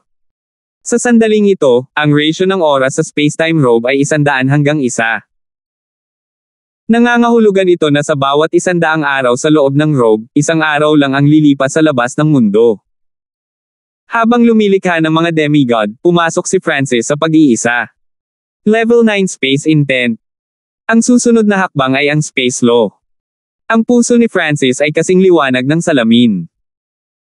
Kapag naintindihan na niya ang isang batas, nangangahulugan ito na maaari niyang simulan ang pagsubok para sa antas ng Diyos na Panginoon. Ngunit ang mga batas ay hindi ganoon kadaling maunawaan. Siya ay gumugol ng 30 taon sa space-time robe, ngunit nakamit lamang niya ang napakaliit na pag-unlad sa kanyang space intent. Sa kaibahan, ang planong demigod ay higit sa kalahating kumpleto. Ginugol ni Francis ang sumunod na panahon sa paglalakbay sa palibot ng continent zone. Kapag maganda ang kanyang kalooban, makakahanap siya ng isang lugar at pupunta sa pag-iisa. Habang naglalakbay sa continent zone, hahanapin ni Francis ang ilang matandang kakilala, tulad ng Cold Moon King ng Pirate Sacred Land. Sa labanan laban sa Emperor of Death, ang Cold Moon King ng Pirate Sacred Land at iba pang mga eksperto ay itinaya ang kanilang buhay upang tulungan si Francis. Pagkatapos mag-usap ng kaunti at magbigay ng ilang bagay, nagpaalam si Francis sa Cold Moon King at nagpatuloy sa kanyang paglalakbay. Sa kanyang mga paglalakbay, pumunta si Francis sa lugar ng kapanganakan ni Francis, ang taong tinataglay niya upang muling mag-recultivate, at pumunta rin siya sa Duanmo family at sinamahan si Queen Lee ng ilang sandali, kahit paminsan-minsan ay nakikipag-chat tungkol sa kung ano ang kalagayan ni Angelica sa Ancient Desolate Realm of Gods. Pumunta rin si Francis sa Tonner family, sa Briggs family, sa Yu family, sa Imperial Palace, sa Sky Suspension Palace, sa Sky Sword Pavilion, at marami pang ibang lugar. Ang paglalakbay na ito ay isang uri ng karanasan, isang paraan upang maasa at mapabuti ang kanyang isip. Nang bumalik si Francis sa Hall of Gods, napagtanto niya na maraming aspeto ang maaari niyang pagbutihin. Pumasok siya sa pag-iisa, patuloy na lumikha ng mga demigod habang naglilinang. Inilagay ni Francis ang kanyang pangunahing focus sa Dream God ay habang inilalagay ang kanyang maraming intents bilang kanyang pangalawang priority. Habang nililinang ang mga layunin sa pagkakataong ito, natuklasan ni Francis na ang kanyang space intent ay nagpapakita ng mga palatandaan ng pagpapabuti. Dahil dito, inilipat ni Francis ang kanyang focus sa kanyang space intent. Lumipas ang 10 taon sa space-time robe sa isang kisap mata. Buzz. Bees. Ang espasyo sa paligid ni Francis ay magulo at baluktot, tila nasa bingit ng pagkawasak. Biglang lumawak ang spatial distortion. Nang makita ito ng Black Destruction Dragon, agad nitong kinuha ang lahat ng nasa Spacetime Robe sa Destruction Origin Dimension nito. Isang ripple ng distorted space ang dumaan sa katawan ng Black Destruction Dragon. Isang sukat sa katawan ng Black Destruction Dragon ang hindi maipaliwanag na nabasag at naglaho. Naiintindihan talaga ni Master ang isang batas dito. Masyadong mapanganib iyon. Ang Black Destruction Dragon ay nagulat at nag-alala. Boom! Biglang lumitaw ang isang fissure sa baluktot na espasyo, ipinagbabawal na spatial wind na umiihip dito. Nagsimulang umindayog ang buong Spacetime Robe Dimension. Ang spatial fissure ay unti-unting lumawak na nagwasak sa lahat ng nasa daan nito. Ang spatial fissure ay gumagapang papatungo kay Francis. Kung magpapatuloy ito, maaaring masira ang Spacetime Robe, at maaaring maapektuhan din si Master. Lalong nag-alala ang Black Destruction Dragon. Ang spatial fissure ay malapit nang makarating sa katawan ni Francis. Biglang iminulat ni Francis ang kanyang mga mata, ang invisible space energy na tumataas mula sa kanyang katawan. Inilahad ni Francis ang isang palad. Unti-unti, natipon sa palad ni Francis ang distorted space energy. Sa sandaling ito, hinawakan ni Francis ang mapanirang space energy sa kanyang kamay. Guro, nagtagumpay ka ba? Natigilan ang Black Destruction Dragon. Tanging isang taong nakaunawa sa law of space ang maaaring makipaglaro sa space energy na tulad nito. Tama. Napangiti ang mga labi ni Francis. Ang enerhiya sa kanyang kamay ay ginawa ng isang space law. Ang enerhiya na ito ay maaaring makapunit ng espasyo at marahil maging ang banal na katawan ng isang karaniwang kalahating hakbang na Panginoong Diyos. Whoosh! Ikinaway ni Francis ang kanyang kamay, at ang space energy na ito ay unti-unting nawala. Kasabay nito, nagsimulang kumalat ang malakas na space energy sa buong Spacetime Robe. Pagkalipas ng ilang sandali, ang nasirang sukat ay ganap na na-stabilize. Ngayong mayroon na akong pangunahing pag-unawa sa space law na ito, maaari ko nang simulan ang aking pambihirang tagumpay sa antas ng Panginoon ng Diyos anumang oras. Bagaman ito ang kaso, ang pagkakataon ng tagumpay ay hindi malaki. Bilang karagdagan, hindi siya maaaring maging isang Diyos na Panginoon sa Continent Zone, kahit na sa loob ng Spacetime Robe. Kung gagawin niya, ang buong Continent Zone ay masisira. Kaya, kailangan lang ni Francis na maunawaan ang space law sa ngayon. Sa sandaling bumalik siya sa ancient desolate realm of gods, magagawa na niya ang kanyang pambihirang tagumpay. 1455. Bumalik sa normal ang Continent Zone. Ang mga ginawa ni Francis ay kumalat sa buong zone at malawak na pinag-uusapan. Kahit ang mga batang ilang taong gulang pa lang ay alam na niya ang pangalan niya. Hindi lang siya ang pinakamalakas na eksperto ng Continent Zone, kundi pati na rin ang tagapagligtas nito. Tungkol naman sa pseudo 4-star na Grand Imperial Hall, unti-unti nitong ibinalik ang kontrol sa Great Gan Dynasty pabalik sa Hall of Gods. Ang pagkakaroon ni Francis ay ginawa ang Hall of Gods na isang banal na lugar para sa Great Gan Dynasty para sa lahat ng Continent Zone. Araw-araw, maraming paksayon ang pumupunta upang magbigay galang, at maraming mga nangungunang eksperto ang nagnanais na makipagpulong kay Francis. Sa loob ng Spacetime Robe, nakatuon si Francis sa paglilinang at hindi pinansin ang lahat ng ito.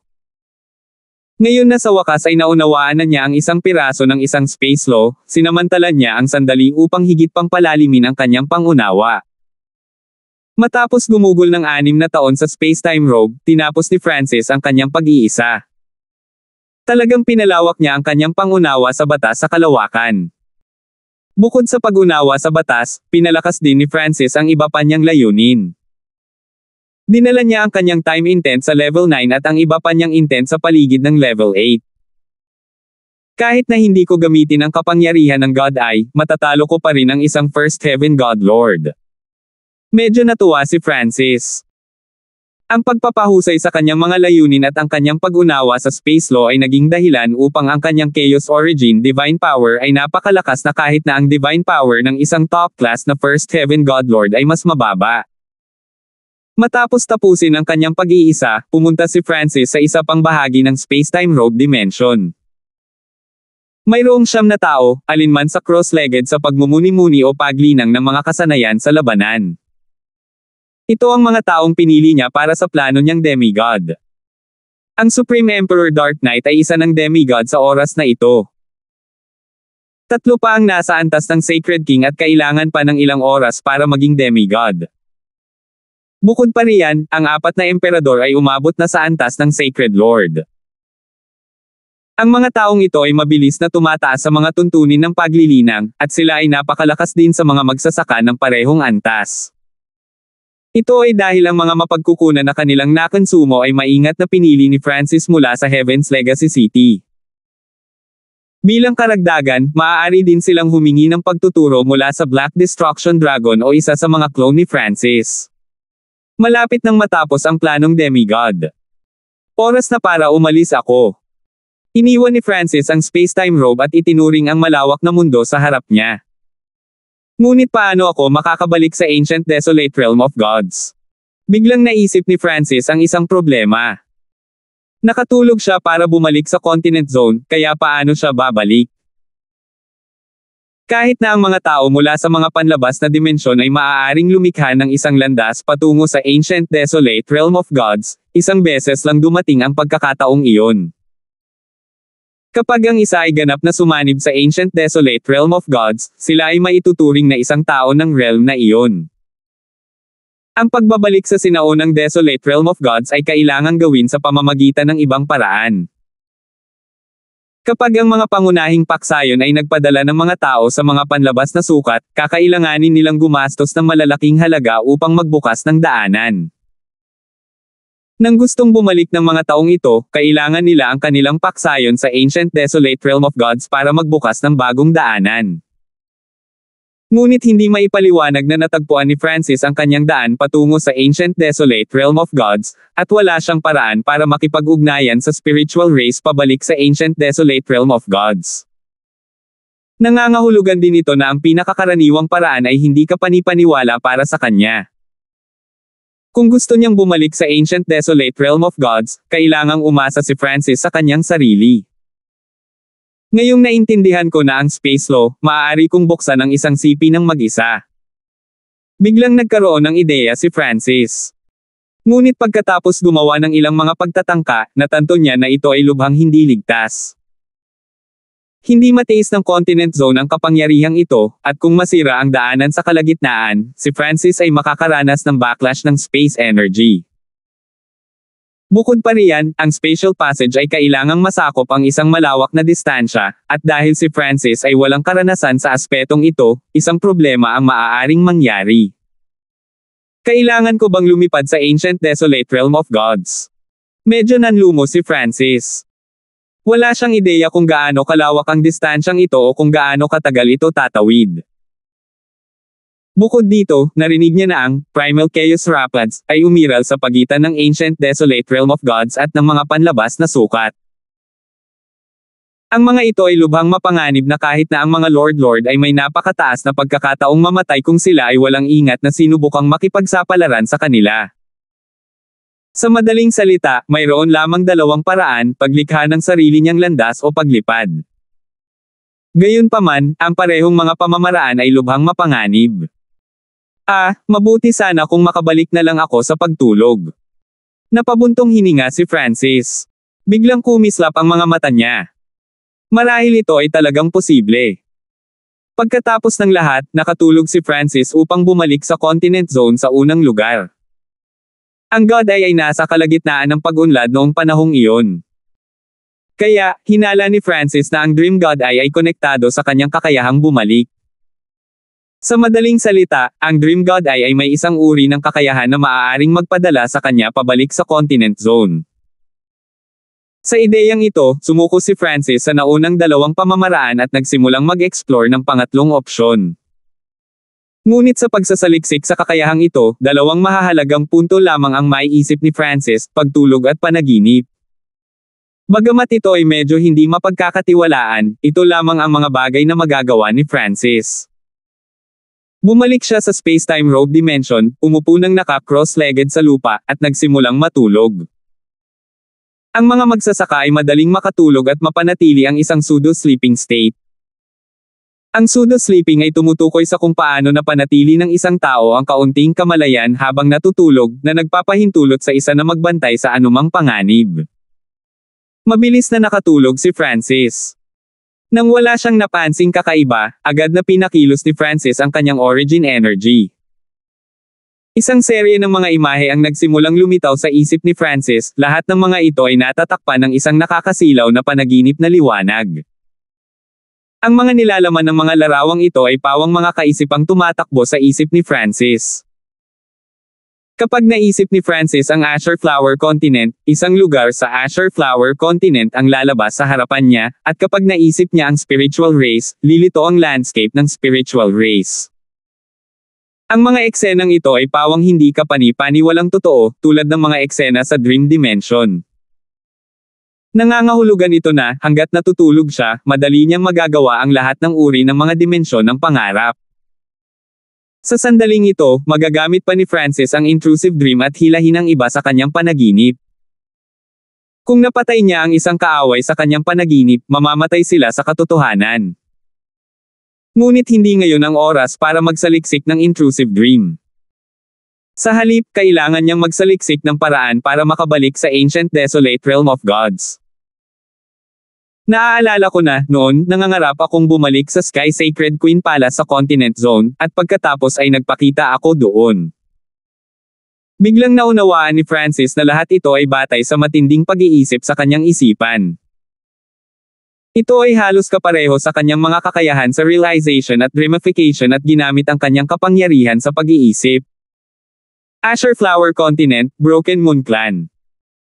Upang maiwasan ang anumang mga sakuna, gumamit si Francis ng isa pang lugar sa Continent Zone para sa isang eksperimento. Nagsimulang isipin ni Francis ang Broken Moon Clan, ang mga gusali nito at ang tanawin. Unti-unti, lumitaw ang isang panaginip na Broken Moon Clan sa kanyang dream dimension, na tila parang buhay. Pagkatapos ay nagsimulang mag-isip si Francis tungkol sa matinding pagnanais na pumunta sa Broken Moon Clan. Swish! Ang cross-legged form ni Francis sa space-time robe ay nawala whoosh. Biglang naramdaman ni Francis ang pamamaga ng kanyang ulo na nagpatalsak sa kanya mula sa kanyang panaginip. Sa isang iglap, si Francis ay natigilan at nagulat. Ang tanawin sa harapan niya ay malinaw na sa Broken Moon Clan. Pumunta talaga ako sa Broken Moon Clan. Nakanganga ang bibig ni Francis. Gusto lang niyang subukan ito, hindi niya akalaing magtatagumpay siya. Sa pagtulog pa lang, napunta na talaga siya sa Broken Moon Clan. Ang kakayahang ito ay tunay na walang katotohanan at hindi maintindihan. Anong nangyayari? Napagtanto ng ilang mga disipulo sa Broken Moon Clan na ang panahon ay biglang naging kakaiba at nakakatakot. Biz. Si Francis ay nawala sa kawalan. Kung totoo ang lahat ng ito, ligtas akong makakabalik sa ancient desolate realm of gods. Tuwang-tuwa si Francis nang umalis siya sa Broken Moon Clan. Pumunta siya sa isang desyerto na lugar at nakatulog. Masyadong makapangyarihan ang kakayahang ito, at medyo mahirap paniwalaan si Francis, kaya kailangan niyang subukan pa ng ilang beses.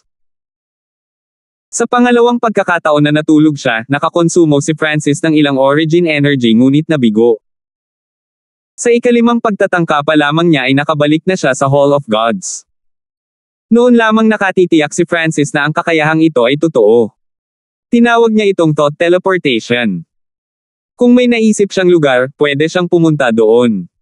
Ngunit ang kakayahang ito ay hindi matatag. Ginugol ni Francis ang mga sumunod na araw sa pagpapatuloy ng kanyang pananaliksik sa thought teleportation. Sa kanyang mga pagsusulit, may mga sitwasyon pa nga na lumayo siya sa kurso. Kapag malinaw niyang iniisip ang tungkol sa Broken Moon Clan, mapupunta siya sa isang lugar na napakalayo mula rito. Ngunit habang siya ay gumawa ng higit pa at higit pang mga pagsubok at nakakuha ng isang mas mahusay na pag-unawa sa kakayahan, ang kanyang tagumpay rate ay tumaas. Maaari na niyang maabot ang kanyang target na 8 sa 10 beses.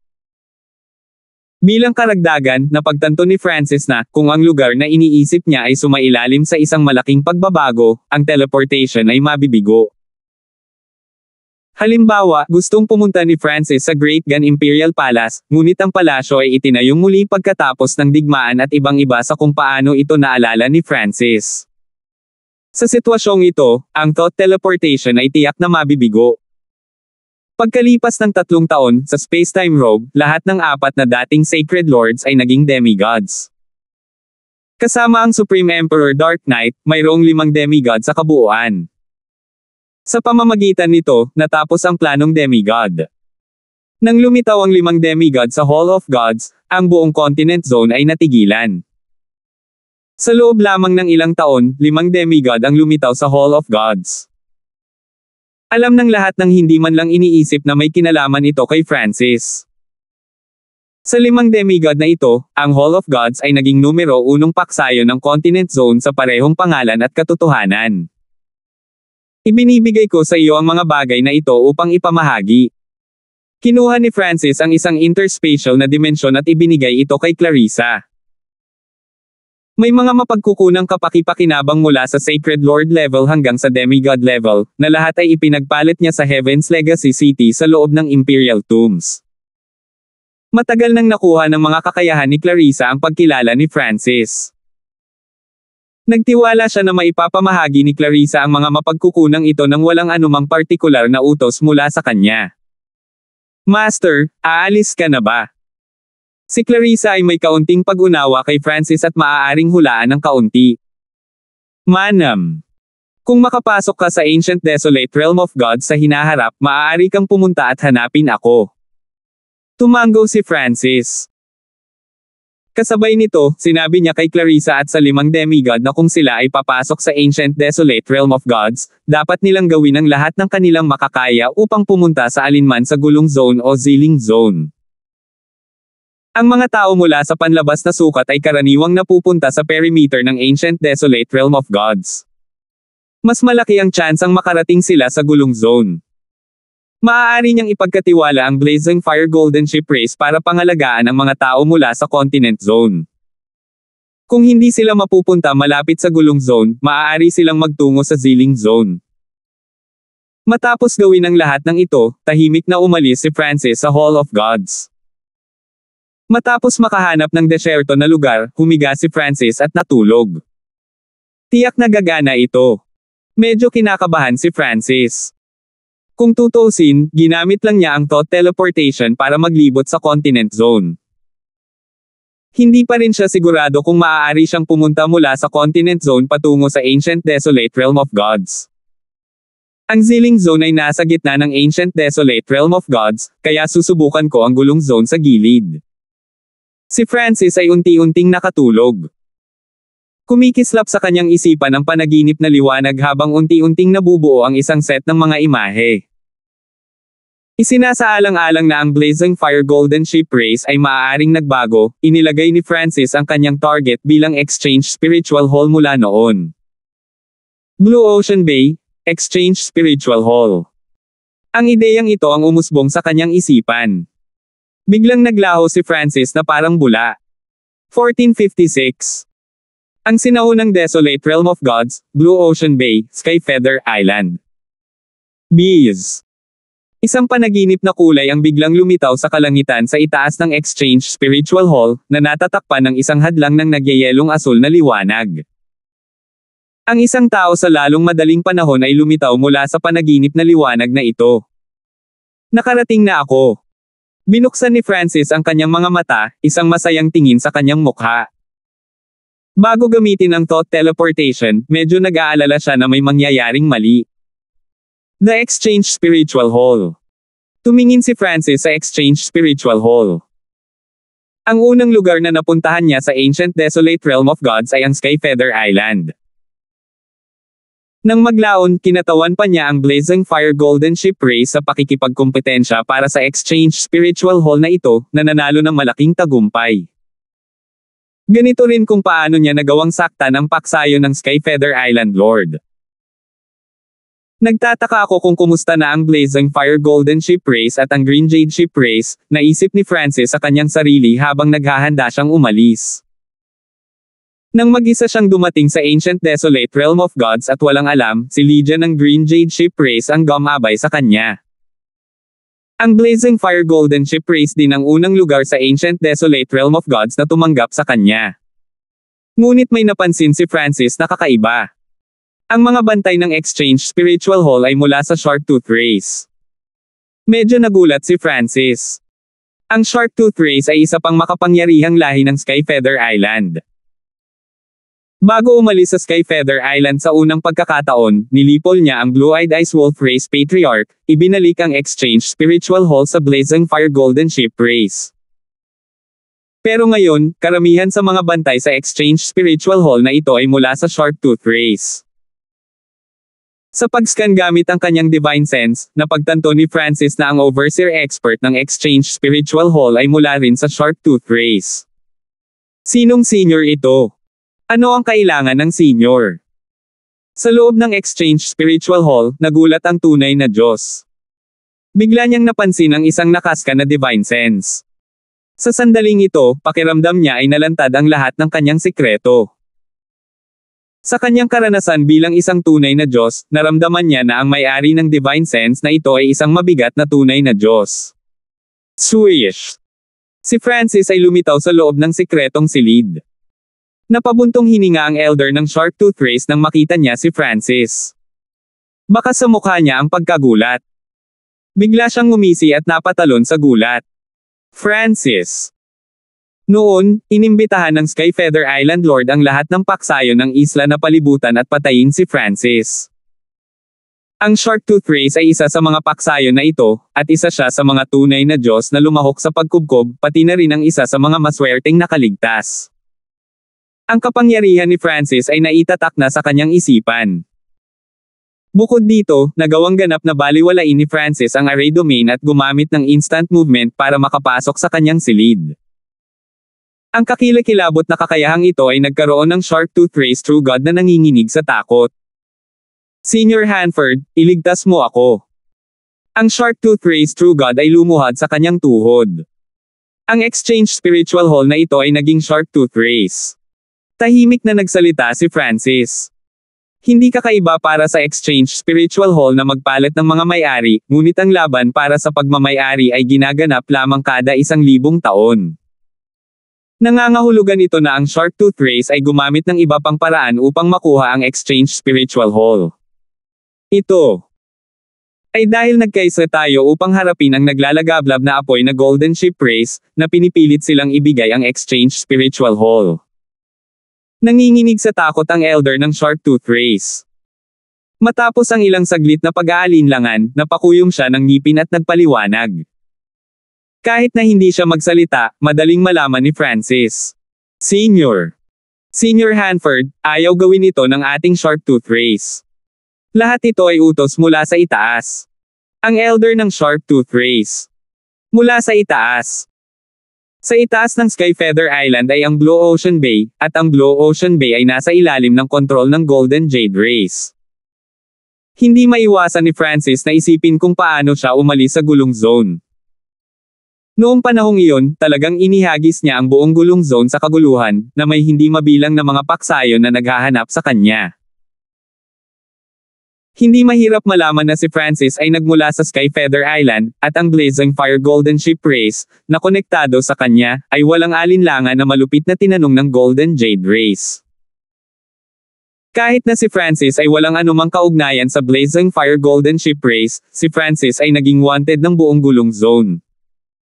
Nangangahulugan ito na ang intangible na proteksyon na ibinigay niya sa Blazing Fire Golden Ship Race ay natural na titigil sa pag-iral. Nagbigay daan ito sa iba pang lahi ng Skyfeather Island na magkaroon ng lakas ng loob at magsama-sama upang harapin ang Blazing Fire Golden Ship Race.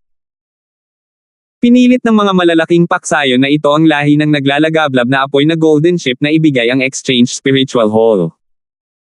Sa Blue-Eyed Ice Wolf Race Patriarch na pinaslang ni Francis, ang Sharktooth Race ang naging pinakamalakas na paksayon sa lugar, kaya ito ang naging pagmamay-ari ng Exchange Spiritual Hall. Mamatay. Malamig na bumantong hininga si Francis habang ipinapadala niya ang kanyang soul intent.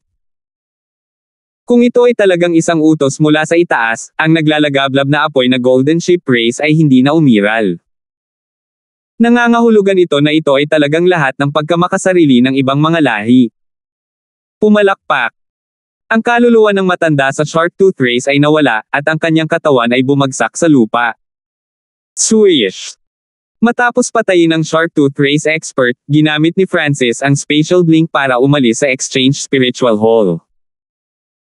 4 na paksayon ang nagtipon sa teritoryo ng lahi ng gintong tupa na naglalagablab na apoy.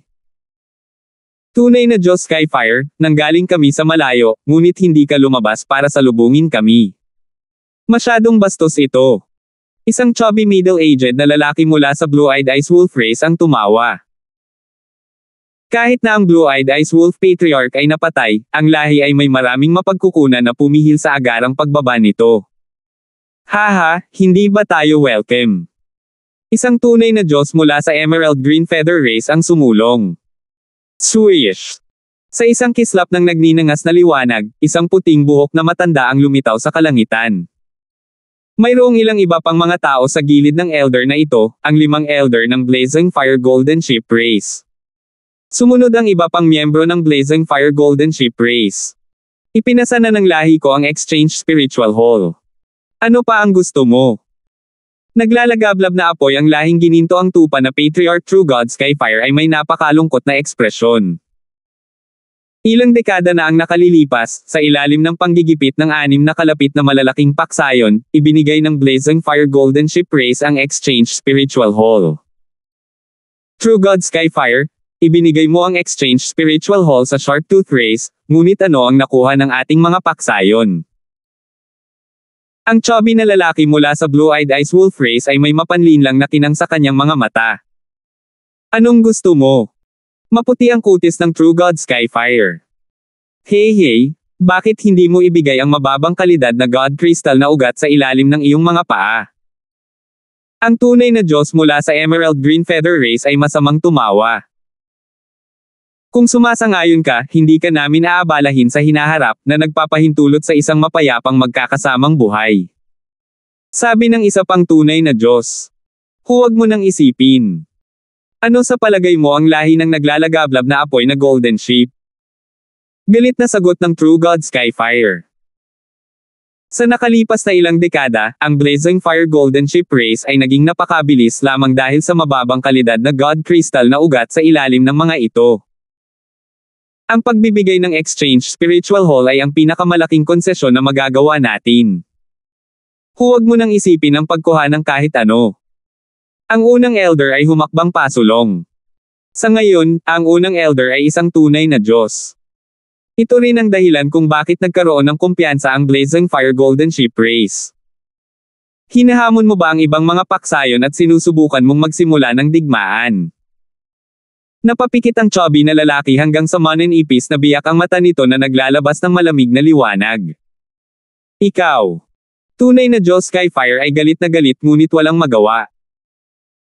Kahit na lumaki ang bagay na ito para malaman ng Golden Jade Race, hindi makakatulong ang Golden Jade Race sa Blazing Fire Golden Ship Race, dahil sa kaugnayan nito kay Francis.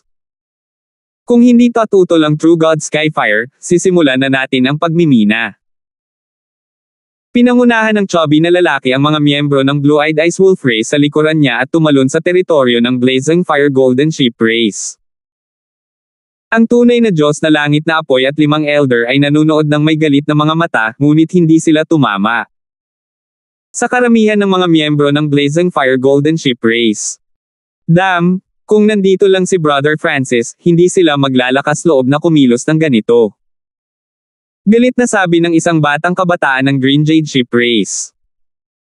Ang kabataang ito ay walang iba kundi ang young master ng Green Jade Ship Race, si Jordan. Manahimik ka. Bulong ni Lydia ng Green Jade Ship Race. Siya ay nagkaroon lamang ng magaspang na pag-unawa sa sitwasyon ni Francis habang si Jordan ay walang alam. Bagamat umaasa rin siyang lilito si Francis, ayaw din niyang bumalik si Francis at ihatid ang sarili sa mga bisig ni kamatayan. Haha, si Francis ang tinutukoy mo. Gusto siya ng buong gulong zone. Maglalakas loob pa ba siyang bumalik? Tumawa ang chubby na lalaki. Bahagya pa siyang natatapos sa pagsasalita nang may nagyayelong boses mula sa kanyang likuran. Ako ba ang tinutukoy mo? Sino nandyan? Naramdaman agad ng Chubby na tumindig ang mga balahibo niya, at agad siyang napaatras. Sino ba ang hindi maipaliwanag na lumitaw sa likuran niya nang hindi niya napapansin? Nang bumagsak ang Chubby na lalaki, nagpakita si Francis sa harap ng lahat. Bagamat nagbago ang kulay ng kanyang buhok, nakilala siya ng mga nakakakilala sa kanya sa isang sulyap. Francis. Ang True God Skyfire ay bumulala sa gulat. Kuya Francis. Tuwang-tuwa si Jordan. Siya talaga. Bakit siya bumalik? Nagulat si Lydia, at pagkatapos ay natarante siya. Pagkatapos ng lahat, si Francis ay pinaghahanap ng maraming paksayo ng gulong zone. Francis, naglakas loob ka talagang bumalik. Nanlalaki ang mga mata ng Chubby na lalaki sa gulat. Sa mga tuntunin ng lakas, lahat silang magkakasama ay hindi tugma para kay Francis. Bakit hindi ako maglakas loob? Tanong ni Francis sa Chubby na lalaki. Senior Hanford, aalis na kami. Sisiguraduhin naming mananatiling sikreto ang balita ng pagbabalik mo. Ang Emerald Green Feather Race Patriarch ay mainit na ngumiti. Kumpiyansa siya na si Francis ay lihim na bumalik at ayaw niyang gumawa ng labis na kaguluhan. Okay, kung gayon maaari mong itago ang sikretong ito para sa akin. Ngumisi si Francis habang nakatingin sa mag-asawa. Sa isang iglap, isang malakas na soul intent ang sumulong. Brerum. Ang dalawang tunay na Diyos ay naramdaman na ang kanilang mga katawan ay ibinaon sa isang lightning tribulation na impyerno, hindi mabilang na mga arko ng kidlat na agad na pumawi sa kanilang mga kaluluwa. Napakaraming tao sa kanilang paligid ang nahuli sa soul intent na ito, at ang kanilang mga kaluluwa ay napatay din. Pumalakpak. Ang dalawang tunay na Diyos at kalahati ng mga miyembro sa ilalim ng antas ng tunay na Diyos ay nahulog sa lupa, hindi na humihinga. Sa mga tagalabas, tila sumulyap lamang sa kanila si Francis. Isang sulyap ay pinatay silang lahat. Hindi ko ito na-control ng maayos. Sa totoo lang, pinaplano lang ni Francis na patayin ang dalawang tunay na Diyos, ngunit ang mga taong ito ay masyadong marupok. Ginawa na ni Francis ang kanyang makakaya upang kontrolin ang kanyang God Lord will, ngunit kahit na ang pinakamaliit na pagtagas ay sapat na upang patayin sila. Hindi ba ito na-control ng maayos? Ang isang dalubhasa sa tunay na Diyos ay agad na nagsimulang manginig sa takot. Ang kawalan ng kontrol ay nagresulta sa isang sulyap na pumatay sa kalahati ng kanilang puwersa. Kung nagresulta ito sa kawalan ng kontrol, kung gayon ang lahat ng naruroon ay malamang na hindi pa sapat para humikab si Francis. Ito. Senior, iligtas mo kami. Agad na lumuhad ang lahat. Sa kabaligtaran, ang Blazing Fire Golden Ship Race ay nagyelo sa lugar, ang kanilang mga isipan ay nagulo sa gulat. True God Skyfire, kaya mong harapin ang mga taong ito. Tumingin si Francis sa naglalagablab na apoy na Golden Ship Race Patriarch. Si Francis ang dahilan kung bakit na-target ng mga karerang ito ang Blazing Fire Golden Ship Race. Hindi niya alam kung anong uri ng mga inhustisya ang naranasan ng Blazing Fire Golden Ship Race sa panahong ito, kaya hinayaan niya ang Blazing Fire Golden Ship Race na magpasya kung ano ang gagawin. Oo. Ang naglalagablab na apoy na Golden Ship Race Patriarch ay humakbang sa gulat. Sa sandaling ito, nabaligtad ang sitwasyon. Ang tatlong paksayo na dumating na may mayayabang na aura ay nakaluhod na ngayon sa lupa at nagmamakaawa para sa kanilang buhay. Salamat po at sinamahan ninyo ako, ingat lagi mga master.